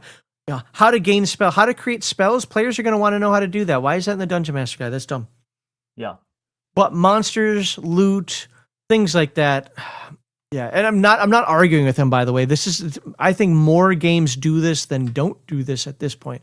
But it's a pet peeve of mine because that means, great, now every one of these monsters, I'm going to have to change. Yeah, but that's gonna happen anyway. Like, how hard is it for a player to get the DMG PDF? It's not hard, but in my experience, most of the players, not most, a lot of the players I know only buy the books they need. I never did that. I always bought all the books. Yeah, me too. But I'm saying, but I was also a forever game master. Yeah. Well, even when I was just a player, like I just wanted to have all the books. I was just a completionist like that. Fair enough. I guess I didn't know as many people like that. But again, not to complain about this book. It's just something that I noticed and I've been thinking about as I've been reading some other books too. It's like, man, just put the Game Master stuff in a Game Master book. But all right, yeah, and let's be fair. Printing costs for something like that, would just jump through the roof. Well, especially when you're doing like offset prints. So like, I'm planning my next standalone game. So I'm writing my own OSR, like urban fantasy game. It's going to be like actually my game, not just a supplement for something. And I want to do offset print for it. I'm probably looking at least like 10 to 15,000 just to print that one book. Like, I'm not gonna fucking split that book up. I'm sorry, Max, but I don't have that kind of money. No. Again, I don't expect you to. I'm just saying it's one of those things that I've been noticing more and more. I've got probably over half the books behind me do that. Yeah. And maybe it's just Dungeons and Dragons and certain Dungeons and Dragons clones that even does it the way that I like. Mm-hmm. But my reason for that is, like I said, when I get players that are commenting about, well, the Game Master says it should be a +2. No, shut up. You get the player stuff. like you don't get the Game Master stuff. But let's be fair. How many people even read their player stuff? Nowadays, you make a very valid point. Yeah, Uh, yeah, no, there's absolutely truth to that, and that's really yeah, sad, man. That's really sad. yeah.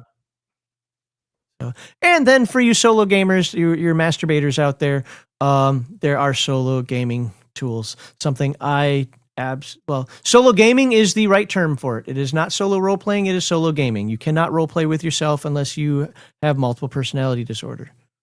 But if you like the solo gaming stuff, because you have no friends, there you go. Yeah. Oh, that's what the hell? I like the little. What is that? Discovering artifacts. 113. What the hell is this? Oh, Character it's basically moves along the it's path kind of based like on. that mutant what's it called, mutant not Wool Zero, mutant Year Zero, Mhm. where if you find something you have to like figure out what it is. Well, it's more like Earth Dawn, but I don't think in Mutant Year Zero you have to do that. I remember the video game had that. So Oh yeah, well the video game. maybe the role playing game didn't, but the video game I played had that. And there was like a mechanic that if you found like some weird artifact, like and then you fiddle with it and you figure out what it is. Well, Darius, you just lost all my respect now because you disagreed with me. See, there we go. You win some, you lose some. Darius says he doesn't see a big deal. Prefer having a complete game. I want players to have the part the players need. I want the game master to have the part the game master needs. That's Yeah. All right. All told, I like it. I do. I actually like it better than I thought. I didn't think I was going to hate it, but I thought I was just going to be like, okay, yeah, it's another game. I looked at it. I can at least say that I looked at a game of somebody. I like John, but no, I actually think this was pretty awesome. So, Victor, which one? I'm only going to do one link. Which link do you want me to put in the description? I'll probably just Drive to RPG. Well, yeah, no, yeah, I guess I could go to, well. Yeah, just my publisher page. Well, then my affiliate link doesn't work. Let me go get that. You should be able to add it custom, the affiliate link. It's just but I have to work to do that. True. The Scrying Dutchman, right? Yeah. So in chat, for who's still watching, like I said, we lost, now 12 people total. For those who's watching, what do you guys think about this game? Is it something you're going to get? Did you already get it? By, of course, clicking on the link in the description. Did Scrying Dutchman. There we go. Follow publisher. Ew. Why would I do that? This over here, and then come back over here. I can take that there and put it over here. Where's my affiliate stuff? There it is.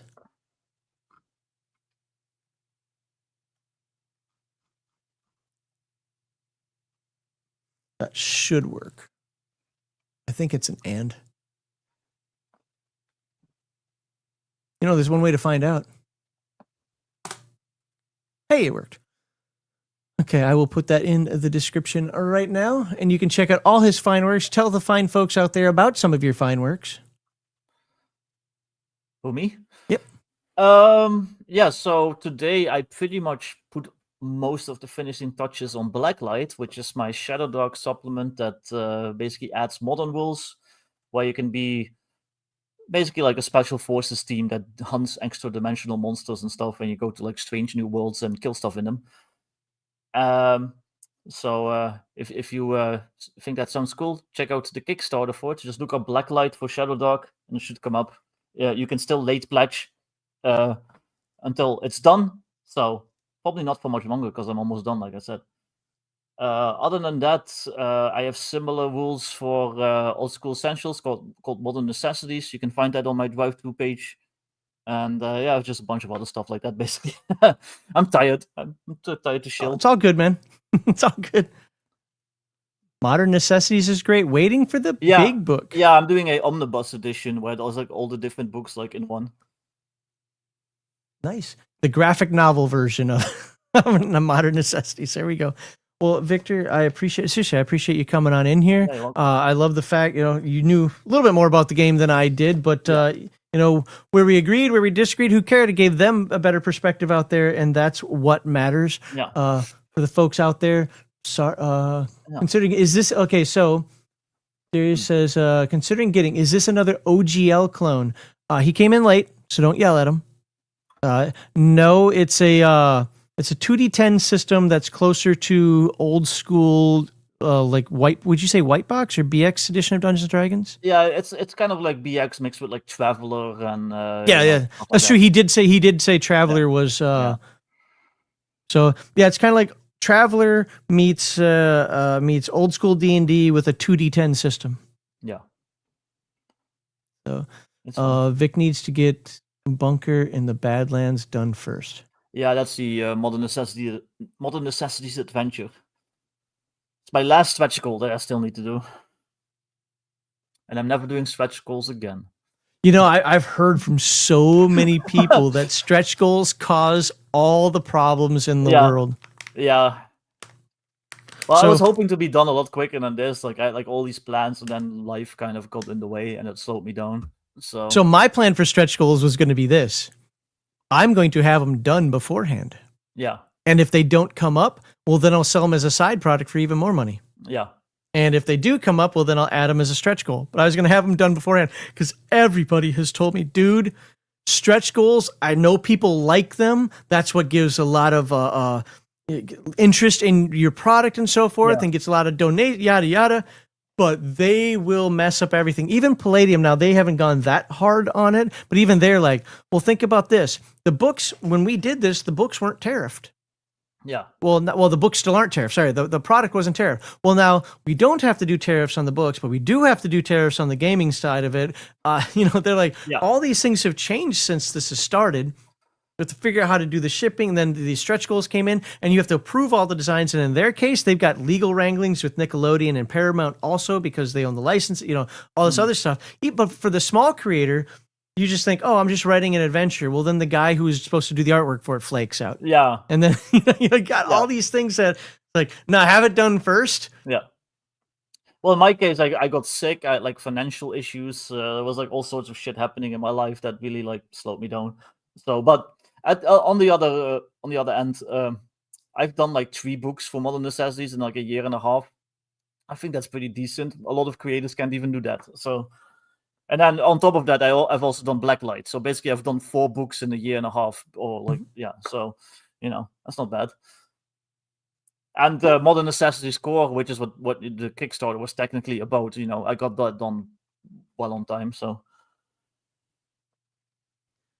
Malachi says one of the things I like about Pinnacle Entertainment Group is that they do not do stretch goals. Yeah, that you're in a minority though. Most people want the stretch goals. That's an unfortunate thing, but most people want stretch goals, so they start demanding stretch goals. Yeah, but you have to think about your own fucking mental for health. You and for the basic expert, and for me and Bear and other people who may or may not be putting out games. Yes, I agree. But for a company, like Pinnacle Entertainment Group, FASA, Palladium, whatever, and they've got to think a little more in the customer. Well, yeah, but they also have like whole teams. Like people need to understand, like it's just me. I'm doing everything by myself. I'm writing those 4 books, or three or 4 books. Nobody else is helping me. So. Yeah, one man operation. So guess what? You get one stretch goal, the book. Yeah. But I just got overexcited. It was like my first, technically my second, but it was like my first kind of like bigger Kickstarter. And then, I had all these people telling me, yeah, you should do stretch goals. It'd be amazing. And then, I don't know, I just got overexcited. And then I learned my lesson. There you go. Yeah. All right. Well, I'm going to end the stream here if you don't mind hanging out for just a moment, Victor. But I'm going to end the stream here. Thank you, everybody, for watching. No super chats today. So this furloughed government employee is going to go have to eat ramen now. Thanks. With that said, I think it's because those commercials. I will find out what happened, why there are commercials on. Nobody should be seeing commercials. I don't run commercials during my live stream. I hate it when people do that because usually the commercial pops up at the one point where I'm like, well, that's what I wanted to hear, you dicks. So, and yes, I use Brave also, but, I don't use it for 100% of the time. So I get it. But with that said, Go eat my taco rice. I don't get taco rice today. Don't be Go mean. get your fucking shine box. All right, yeah. So, all right, guys. Let me get Rumble up here so I can close out of that. I hope everybody has a great day, and talk to you later. Bye.